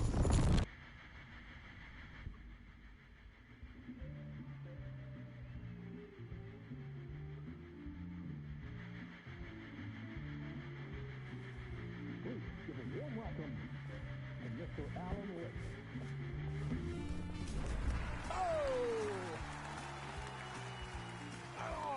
Good to see you, Alan.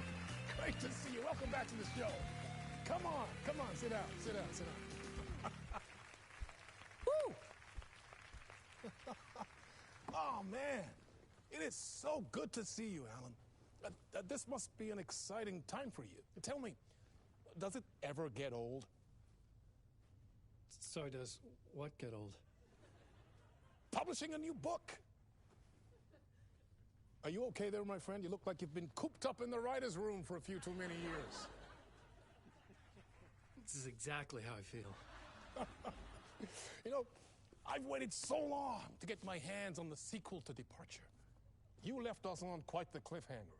We've all been dying to know what "it's not a lake, it's an ocean" really means. You and me both. Well, our wait is over. Your new book, Initiation, hits the shelves tomorrow.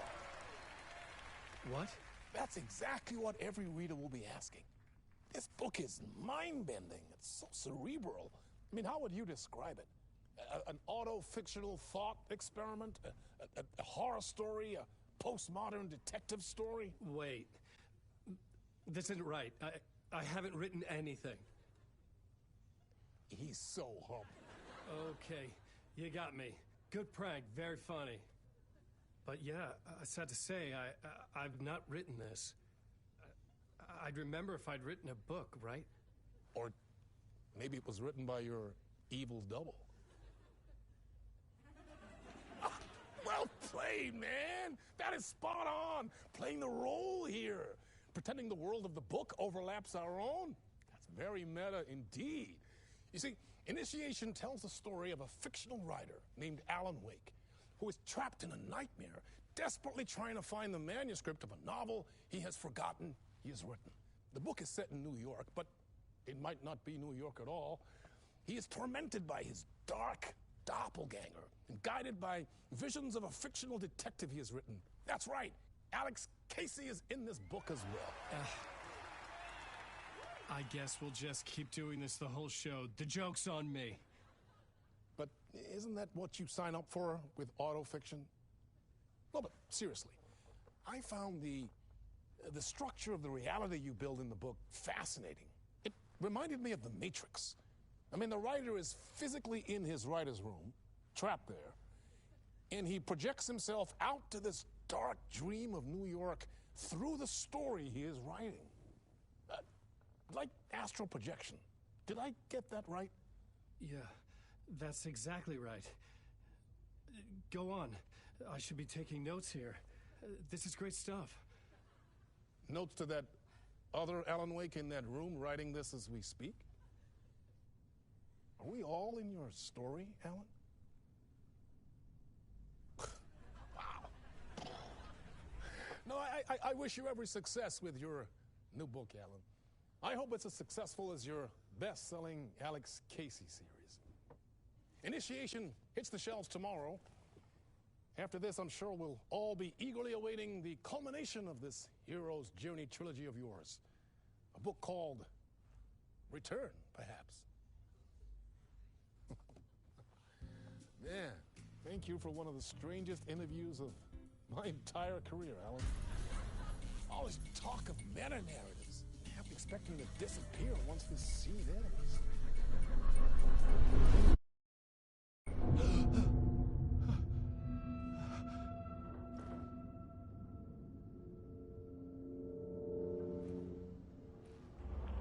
Hello?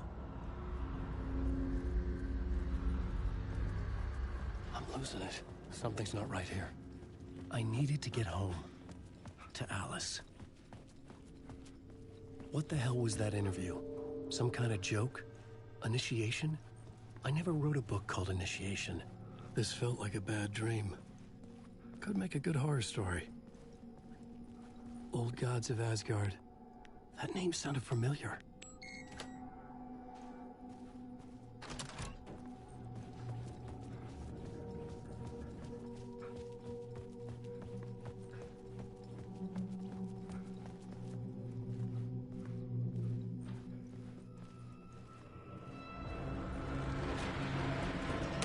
There was something in the studio with me. I had to get out.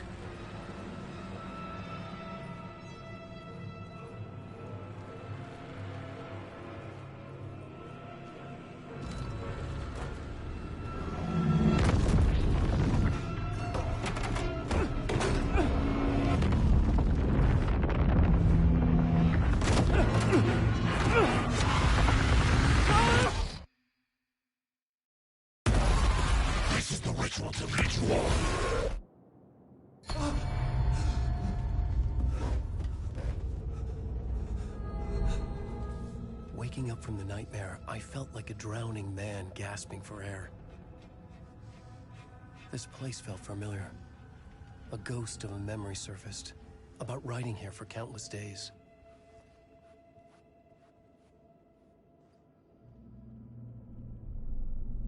A plot board for mapping out a story. On the index cards, the nightmare that just happened to me. A summary of the story so far. But other notes as well. Warnings. I had written them. I couldn't remember what it all meant. The name Scratch filled me with dread.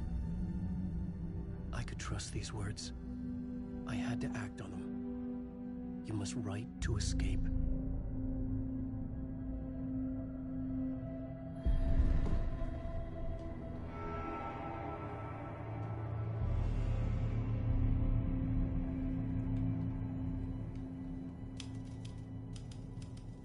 I didn't remember much, but I knew my thoughts and ideas could manifest as reality in this dark place. I'd use my writing to project myself out of this room, like a deep-sea diver to go deeper and explore the depths of this prison for a way out. This room was my boat. Writing was my lifeline. I would start again at the talk show.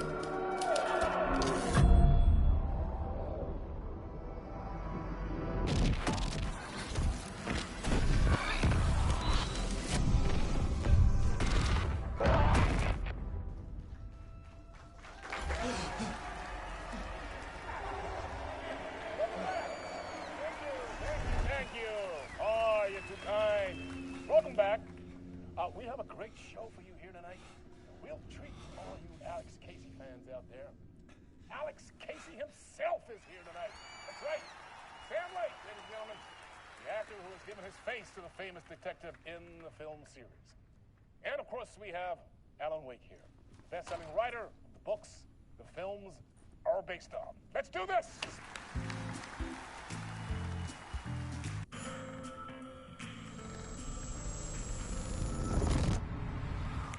Welcome back to the show.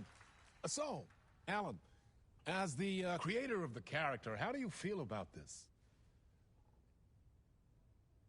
Sorry, what? I know it can be an awkward question with the man sitting right next to you, but I mean, how do you feel about him in the role of Casey? Does he look the part to you?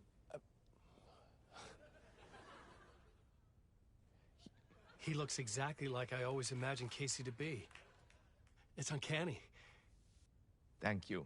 That means so much to me. I'm a huge fan of your books. So, what's the problem, Alan? Because on more than one occasion, you voiced your reservations about the adaptations. It's not that. They're their own thing. They've gone with choices that are different from mine. I feel protective about my stories, and these adaptations... I don't know. I guess I just wish I could have been more involved in making them. Well, in that case, you won't have seen this either. We have a clip from the new film, Murder Case Casey. Should we roll it, or do you want to say something first, Sam? Nah, just roll it.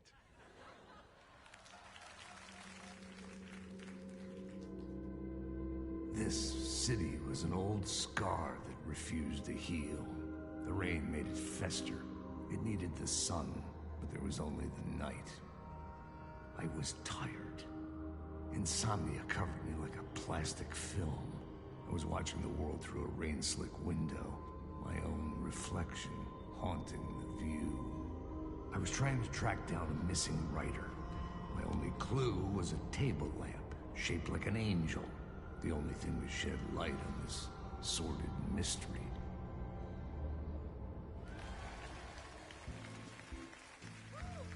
That's great! Murder Case Casey! Great job, Sam. Very exciting and very meta. I'm looking forward to seeing more.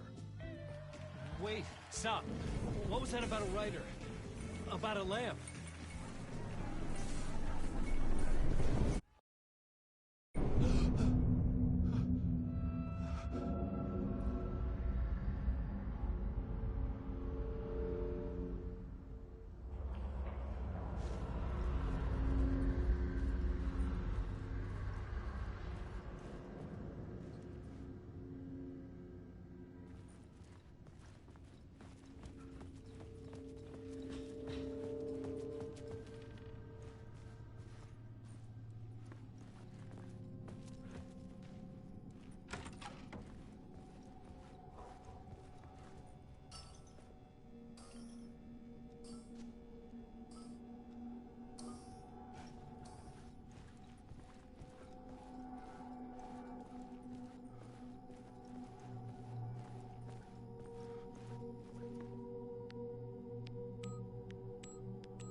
Hello?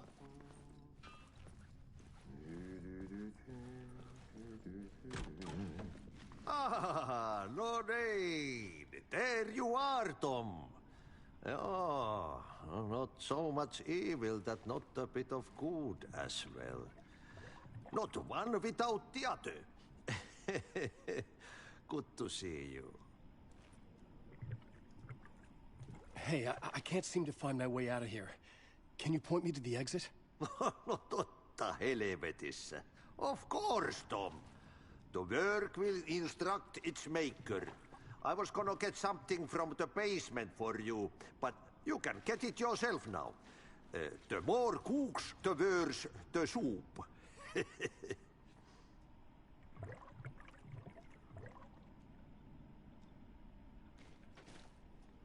What do you want me to get from the basement? And my name's Alan, not Tom. Ja, mutta katoppa, kun a man, but a man with a tool makes two, Tom. Eikö niin? And a man with a tool can build his own exit. It's in a shoebox, in the basement where you left it. Safe as in the Lord's purse. Here's the key.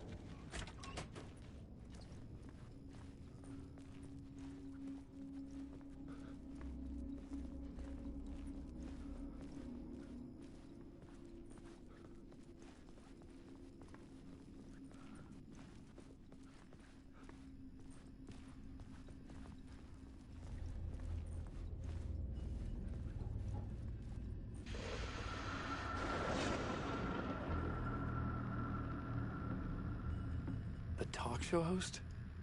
Good evening. A writer trapped in a dream world attempts to write a story to shape reality around him and escape. He is beset by visions leaking in from realities beyond his own. He uses those visions as inspiration for his stories, in hopes of giving them power, to make them come true. Us, hidden few, know that ultimately he will succeed. But before that, many of his stories collapse back into the stuff that dreams are made of, to remain as they began, works of fiction. And yet, maybe there is a gleam of truth to be unearthed from these tales. A rare glimpse into the unseen realities beyond our own, offering us intriguing avenues of contemplation as they transpire in the Night Springs.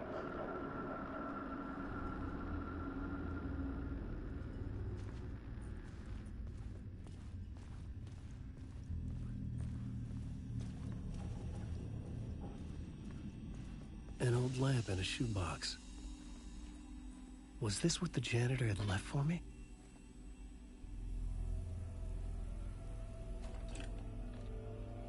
The lamp felt significant.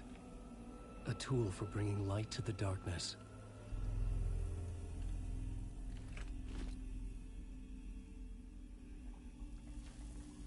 I felt a magnetic pull between the lamp and the light overhead. Whoa! When the light jumped into my lamp, the whole room changed. Like something in a dream. Opening a way forward. The lamp was humming. The bulb glowed. It held the light now.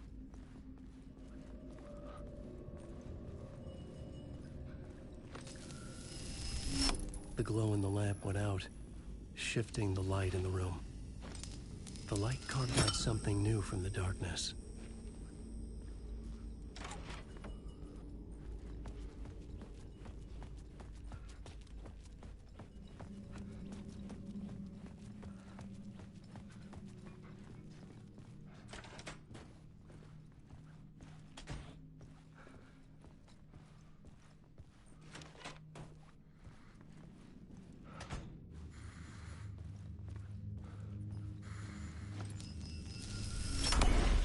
Place wants to drown me. I'm losing myself. I have to fight it. I have to remember. The clicker. The light switch. I lost it. But I have the lamp now. The lamp the switch was cut from. This place is a nightmare. Not real, and yet more real than anything. The danger and the horror are real. It feeds off my mind. Twisting whatever it takes into psychotic reality. I'm trapped here. I write to escape. I've tried this many times, written countless stories, forgotten how many. I keep failing, but I must keep trying. I use the story to dive deeper. Every word I write is a step forward on this spiral into darkness. I dive to the bottom to find the answer, the map, and the key, and the compass. That's combined to form a door leading out. But how do you open a door that's not a door? At the bottom of an ocean that's not an ocean, and a lake that's not a lake.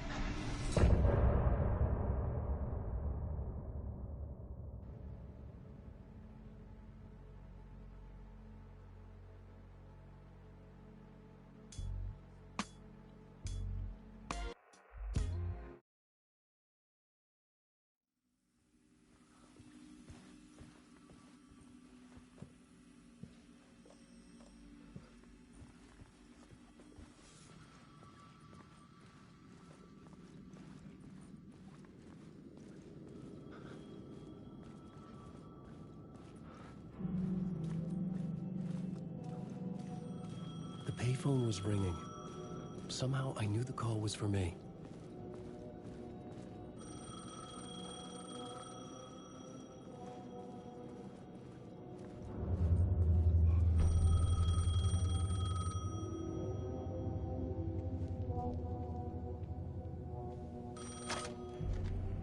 Hello? Alan Wake? Yes. Do you know who I am? No? Who is this? We'll get to that later. There are spies all over. Shadows. A sense of deja vu washed over me. Had I had this conversation before? Alan, listen to me carefully. Caldera Street Station, the subway. You need to go there. I'll call you again later. Make sure to pick up. Do I know you? I know you from somewhere. You've just forgotten again. We're in this together. Don't worry. I got you now. We've been working great. I'm losing you. Hello? Hello?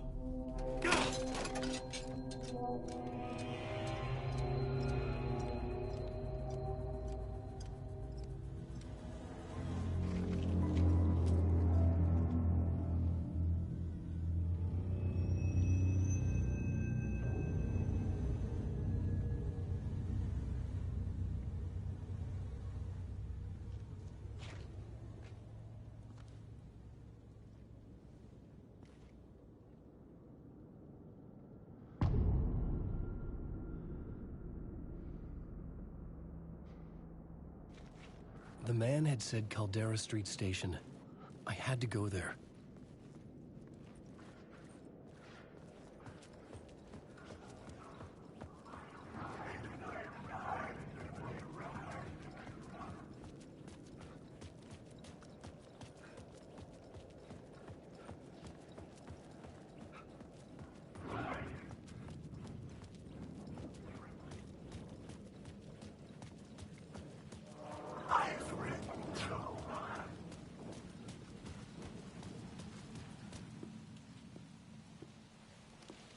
Is this the way it was on the page? What the hell?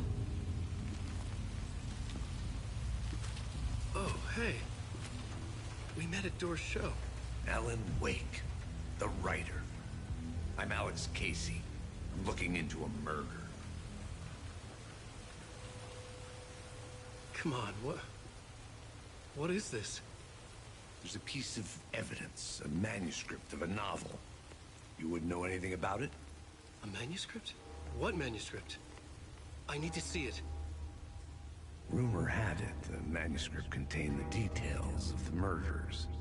A murder cult was following the story to commit their gruesome acts. Was Wake their leader? Had he written it? How far would he go to create a perfect work of art? Or would he be the next victim?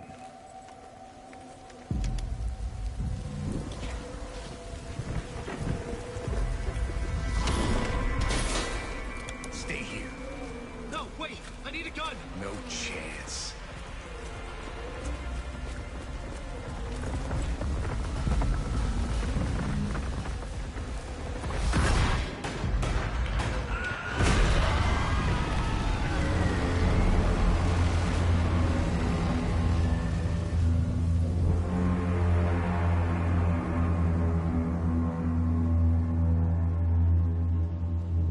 Casey! Damn it. I remember dying in this alley in a dream I had. He was just gonna keep killing me here, loop by loop. You're not gonna get what you want. You think you know. You know shit. You don't really want to know. You're gonna get what's coming to you.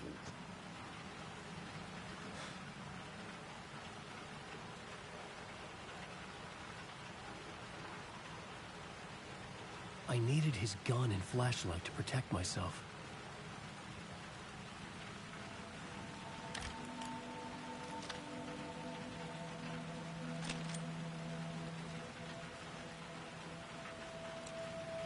This was an echo of the books I had written for years. Picking up Casey's gun felt like I was assuming the role of the detective. I had a light now. I could use it to make my way deeper. Shit. With the alley in darkness now, less the shadows block my way.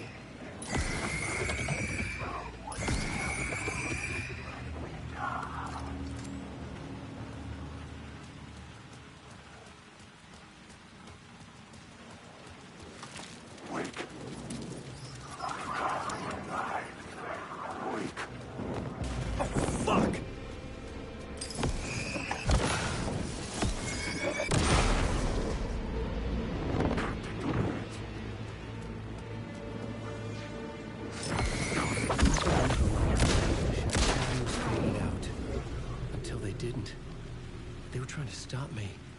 With the gun and flashlight, I could fight back.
The Caldera Street station sign was there, but the entrance was missing.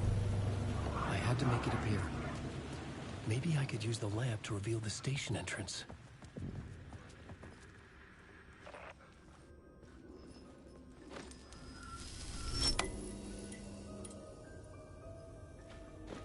The gates to the platform were closed. I had a ticket.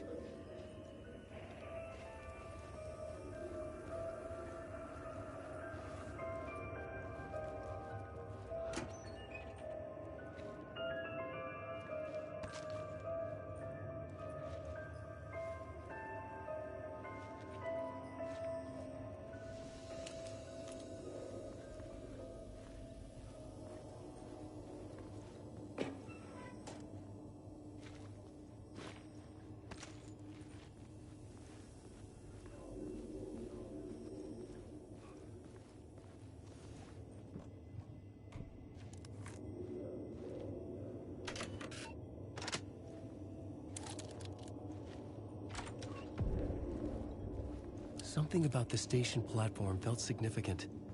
It would work in my writing, but I needed more. Something lingered here. A half-forgotten memory. An echo. An FBI agent had come here before me on the trail of a murder cult. He'd gone missing, presumed dead. The cult was leaving me clues to follow, connecting the dots from one murder to the next, inviting me to draw an obscene picture on the city map. Caldera Street Station. The name made me think of the exit wound of a bullet. I had a flash of inspiration. The ghost of my fictional detective. A story thread I could use in my writing.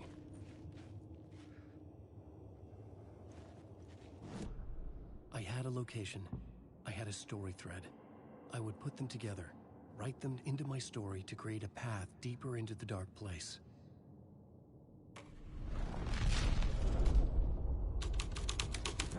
Things clicked into place. The story rang true. I was making progress. The dark place reacted to my story.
The way into the tunnels was no longer blocked.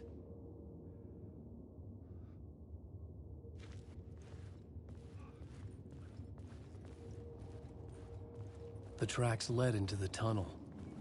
That was my way forward.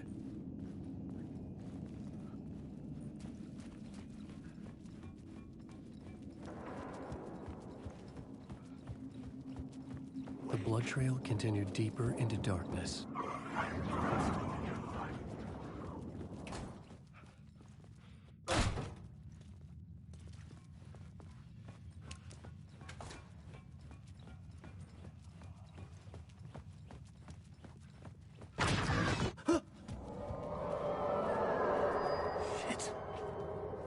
The sound of that.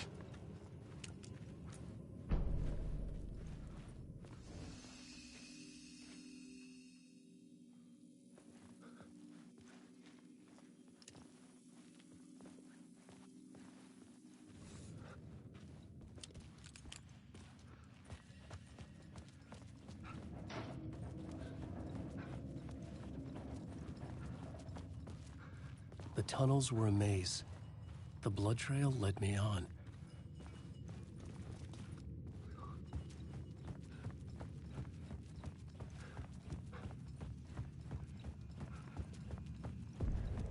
Another place to use in the story. I needed to search the tunnels for further visions. Inspiration for the story that would lead me deeper.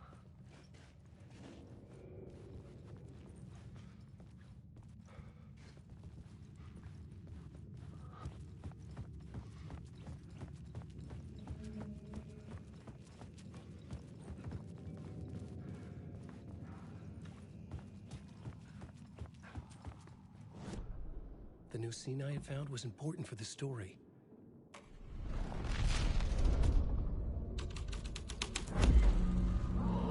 I changed the story, and with that, the dark place changed. It's bad luck to be on this case. The cult can get you anywhere with that black magic shit. Let the day shift handle it. What happened, anyway? Some Fed came looking for the cult, but it was a trap. A satanic blood sacrifice. Anyone who gets involved with the cult, they're next. I heard their leader is this famous writer, Alan Wake. Their unholy motherfucking messiah. Sounds like a load of bull.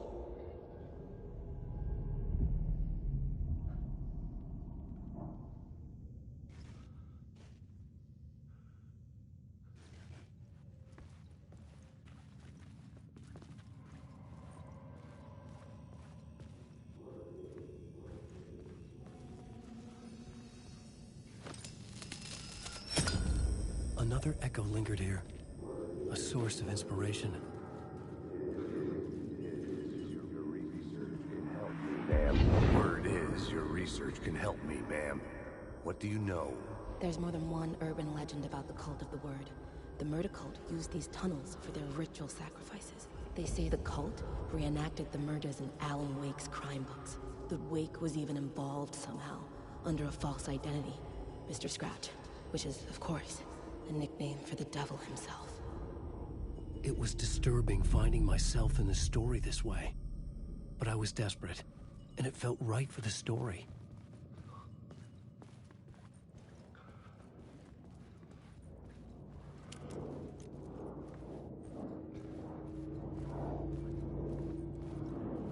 Alan Wake.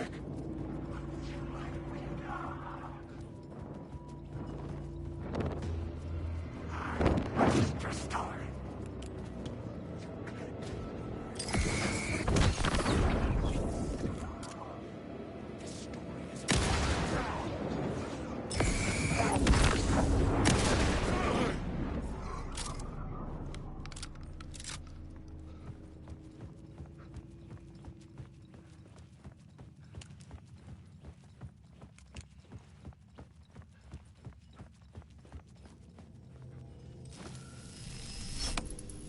The water was gone.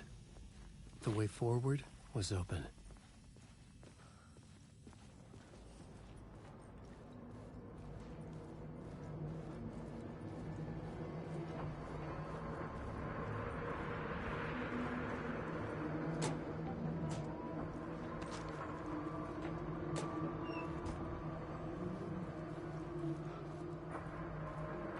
Someone was humming.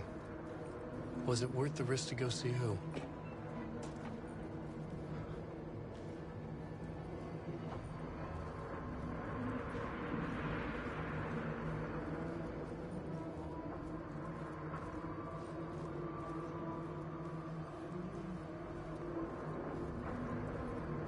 Wake.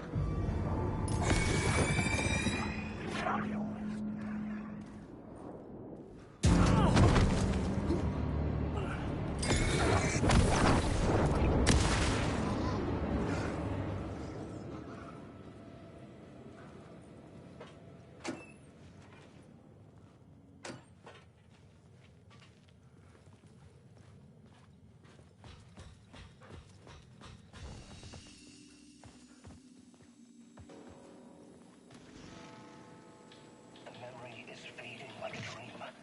I must hold on to it. I remember an awful beacon in the darkness, the scene of a ritualistic murder site in the subway tunnels. Is it a previous draft of my writing? Must be. I've been trying to shape the dark place around me, but so much fades away.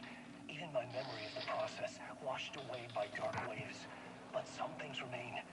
The darkest, nastiest elements, like the murder site. It's my goal, a stepping stone to travel deeper to escape. Write a narrative that takes me there. Casey will lead me to it.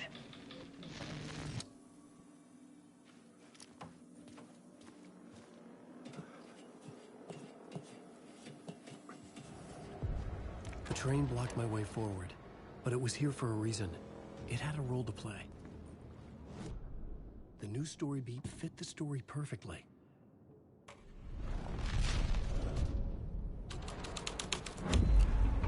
This would move the story forward.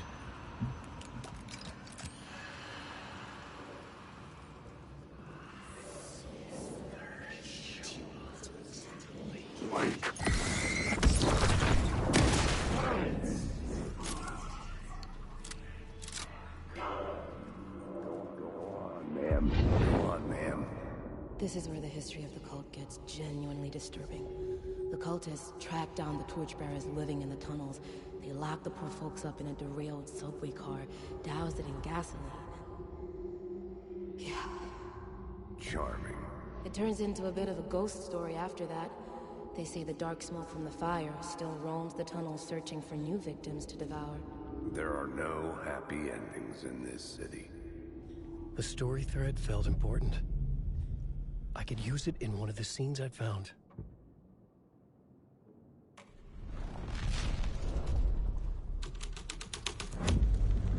A sick and twisted story. But it worked.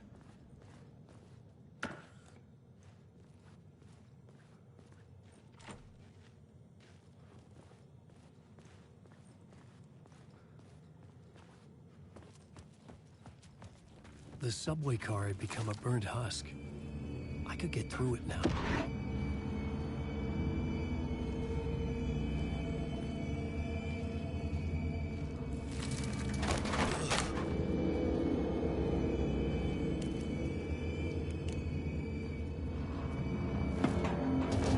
None of this was real. It was all real.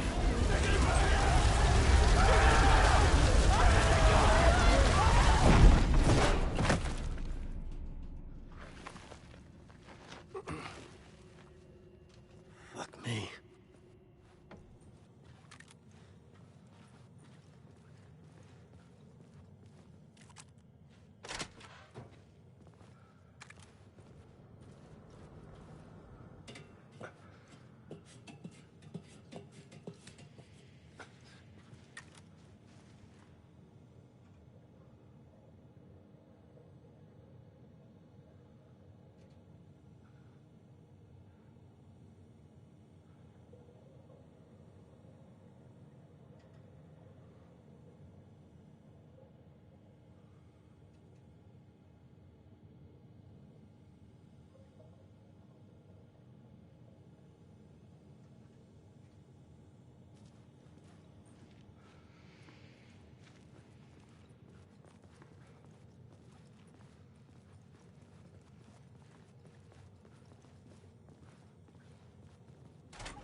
My path was blocked.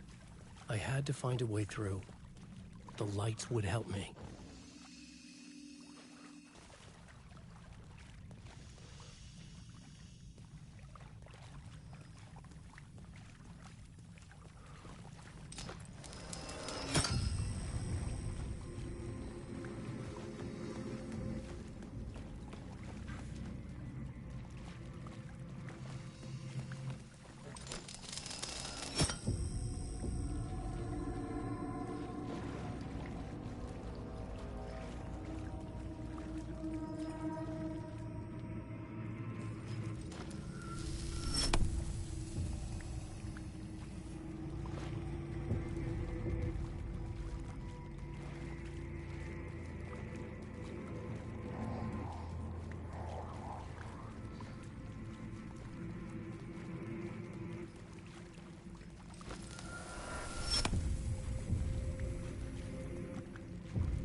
The Echoing Hall had a story to tell. I had a new location for the story.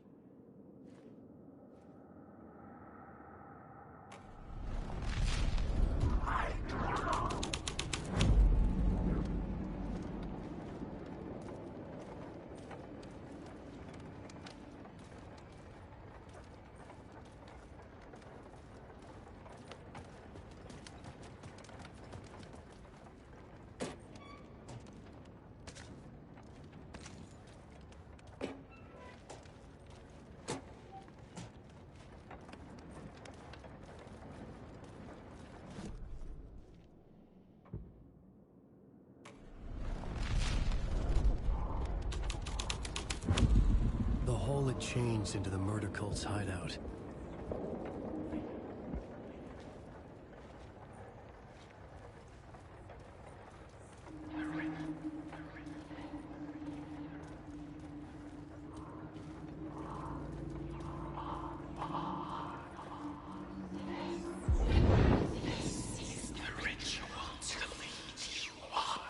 The Fed had witnessed something here that made him run scared. Whether the summoning ritual had been a bona fide supernatural event or the mass psychosis of stark raving lunatics, it didn't change the facts. The cult was messing with things no one should mess with. The ritual was a vital part of the story, the key to reaching the murder site.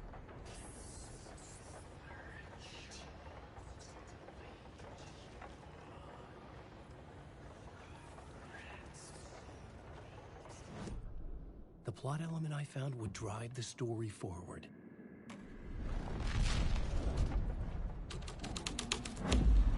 Something out of a horror story, but I had to keep going.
Turns out the cultists weren't the only ones using the tunnels. Hidden graffiti signs marked secret routes. I kept hearing whispers around burn barrels of an underground society of mystic outsiders with hidden knowledge. Typical New York.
The dark presence.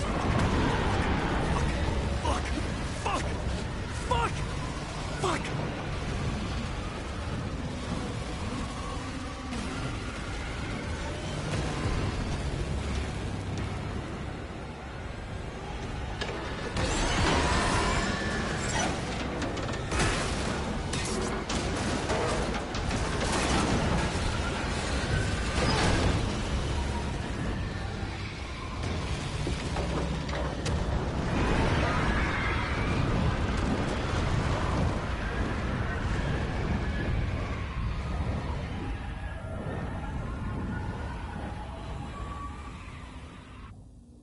I couldn't hear the dark presence. It was gone.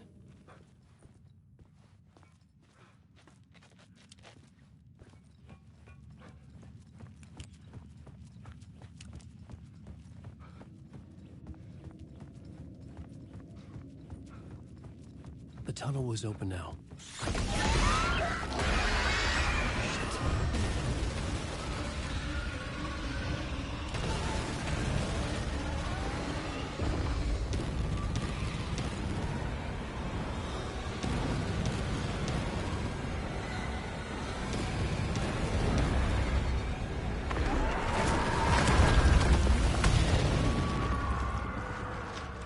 Dark presence. I had seen it before. I remembered now. It was always out there, hunting me.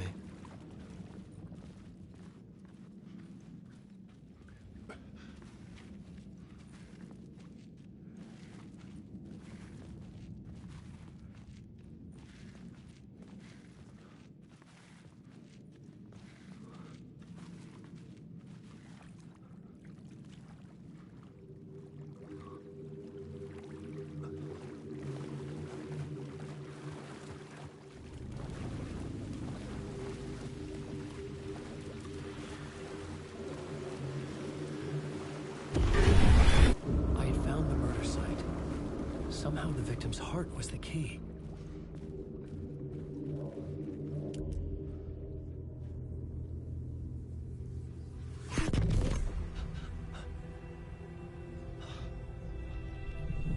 Something had shifted. I felt an overwhelming closeness to home. An FBI agent? Who are you? What is this? Who are you? She can hear me.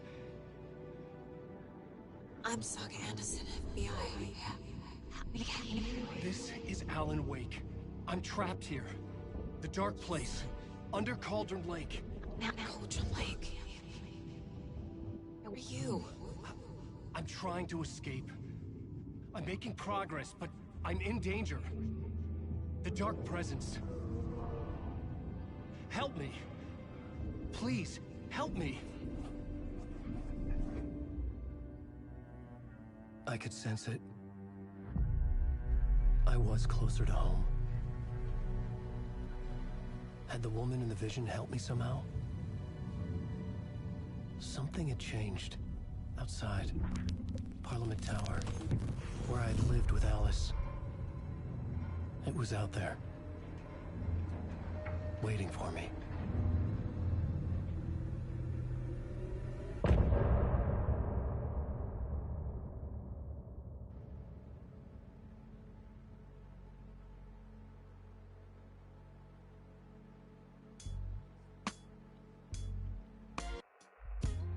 Some say that it lives forever, this road that I lose you on every time.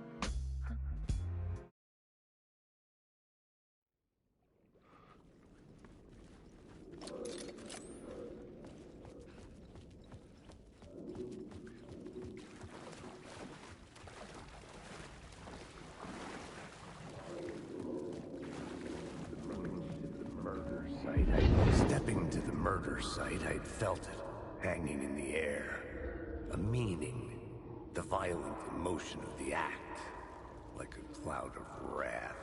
The dead eyes of the victim staring at something you couldn't see, and yet making you aware of it. Something that soaked into this place on a molecular level, overlapping with your meaningless existence. Regression to something you had managed to forget. Marking you, taking you for a ride, making you crazier.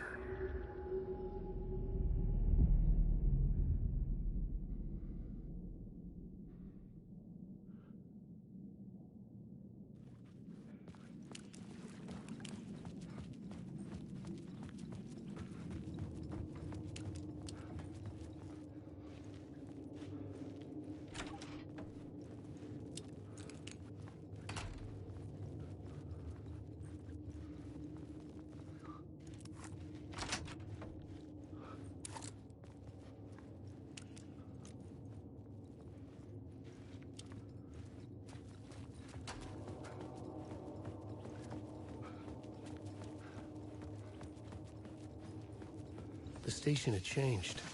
I was closer now.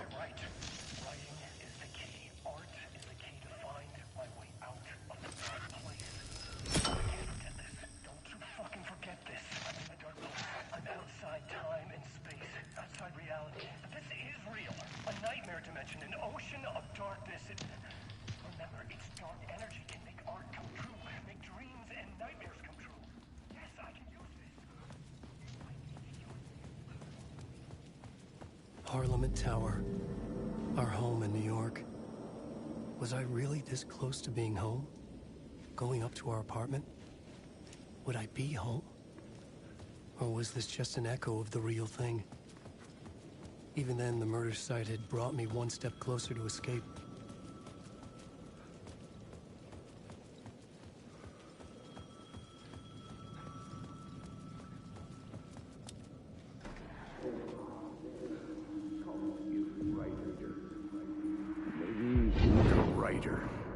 Maybe he was a victim.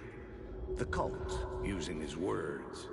Or maybe he was the monster behind it all. Either way, Alice Wake, his ex, she knew things.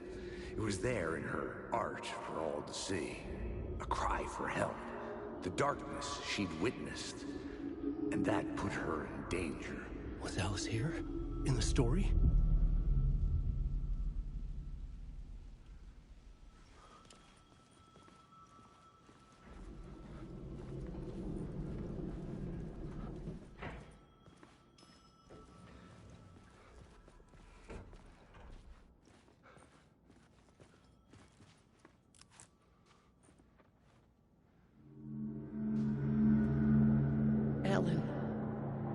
Alice.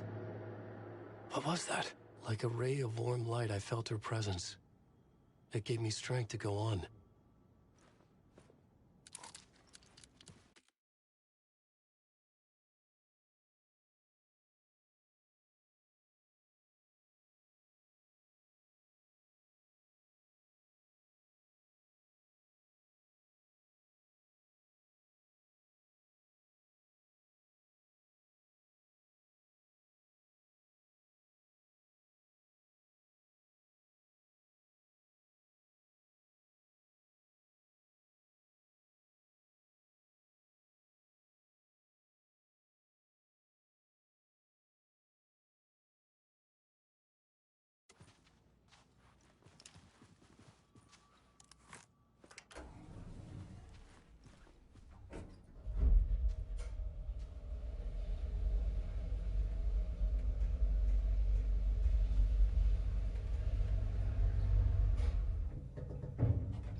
Alice's photo equipment.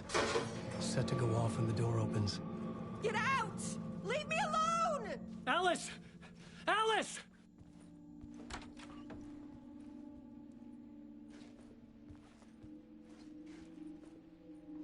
Alice.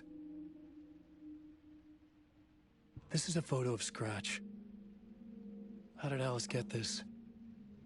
Is he stalking her?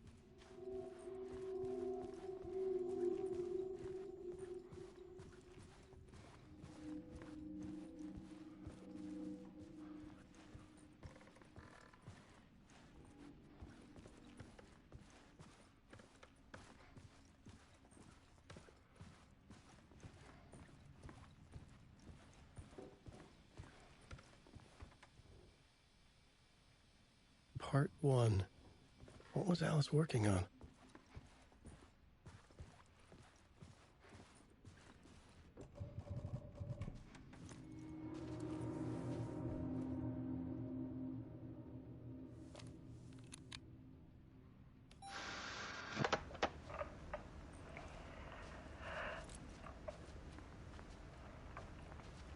When I was younger, photography was everything to me.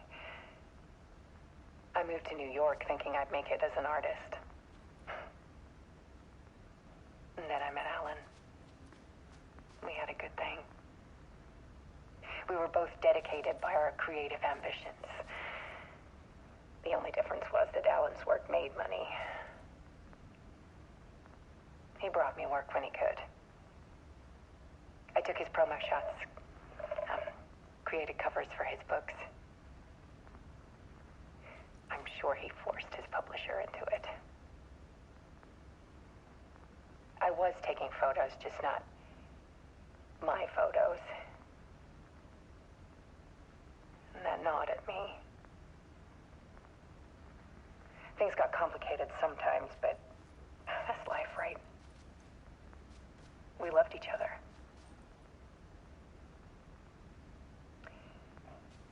Then Alan hit a block.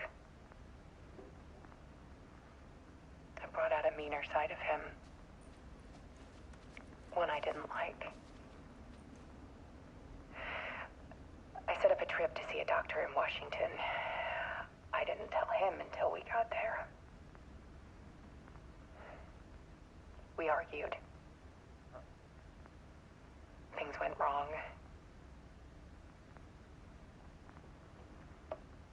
And he was just gone.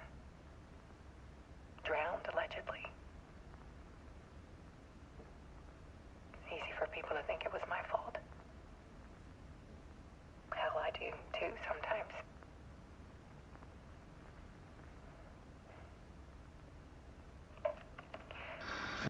About 6 years ago,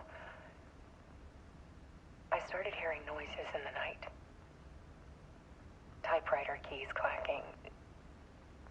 Voices. Alan was back. Haunting me.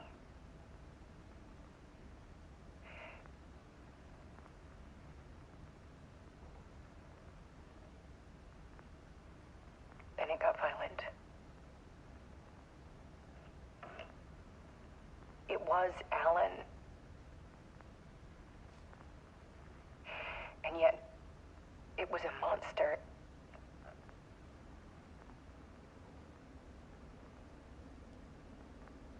He always did have anger in him.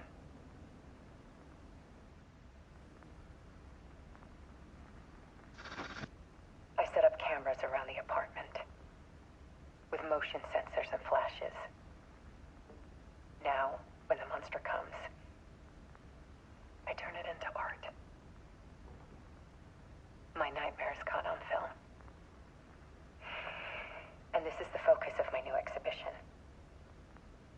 To show people the world is so much darker than they ever knew. I'm calling this exhibit The Dark Place.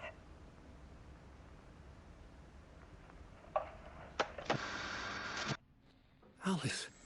Scratch was terrorizing her. Why?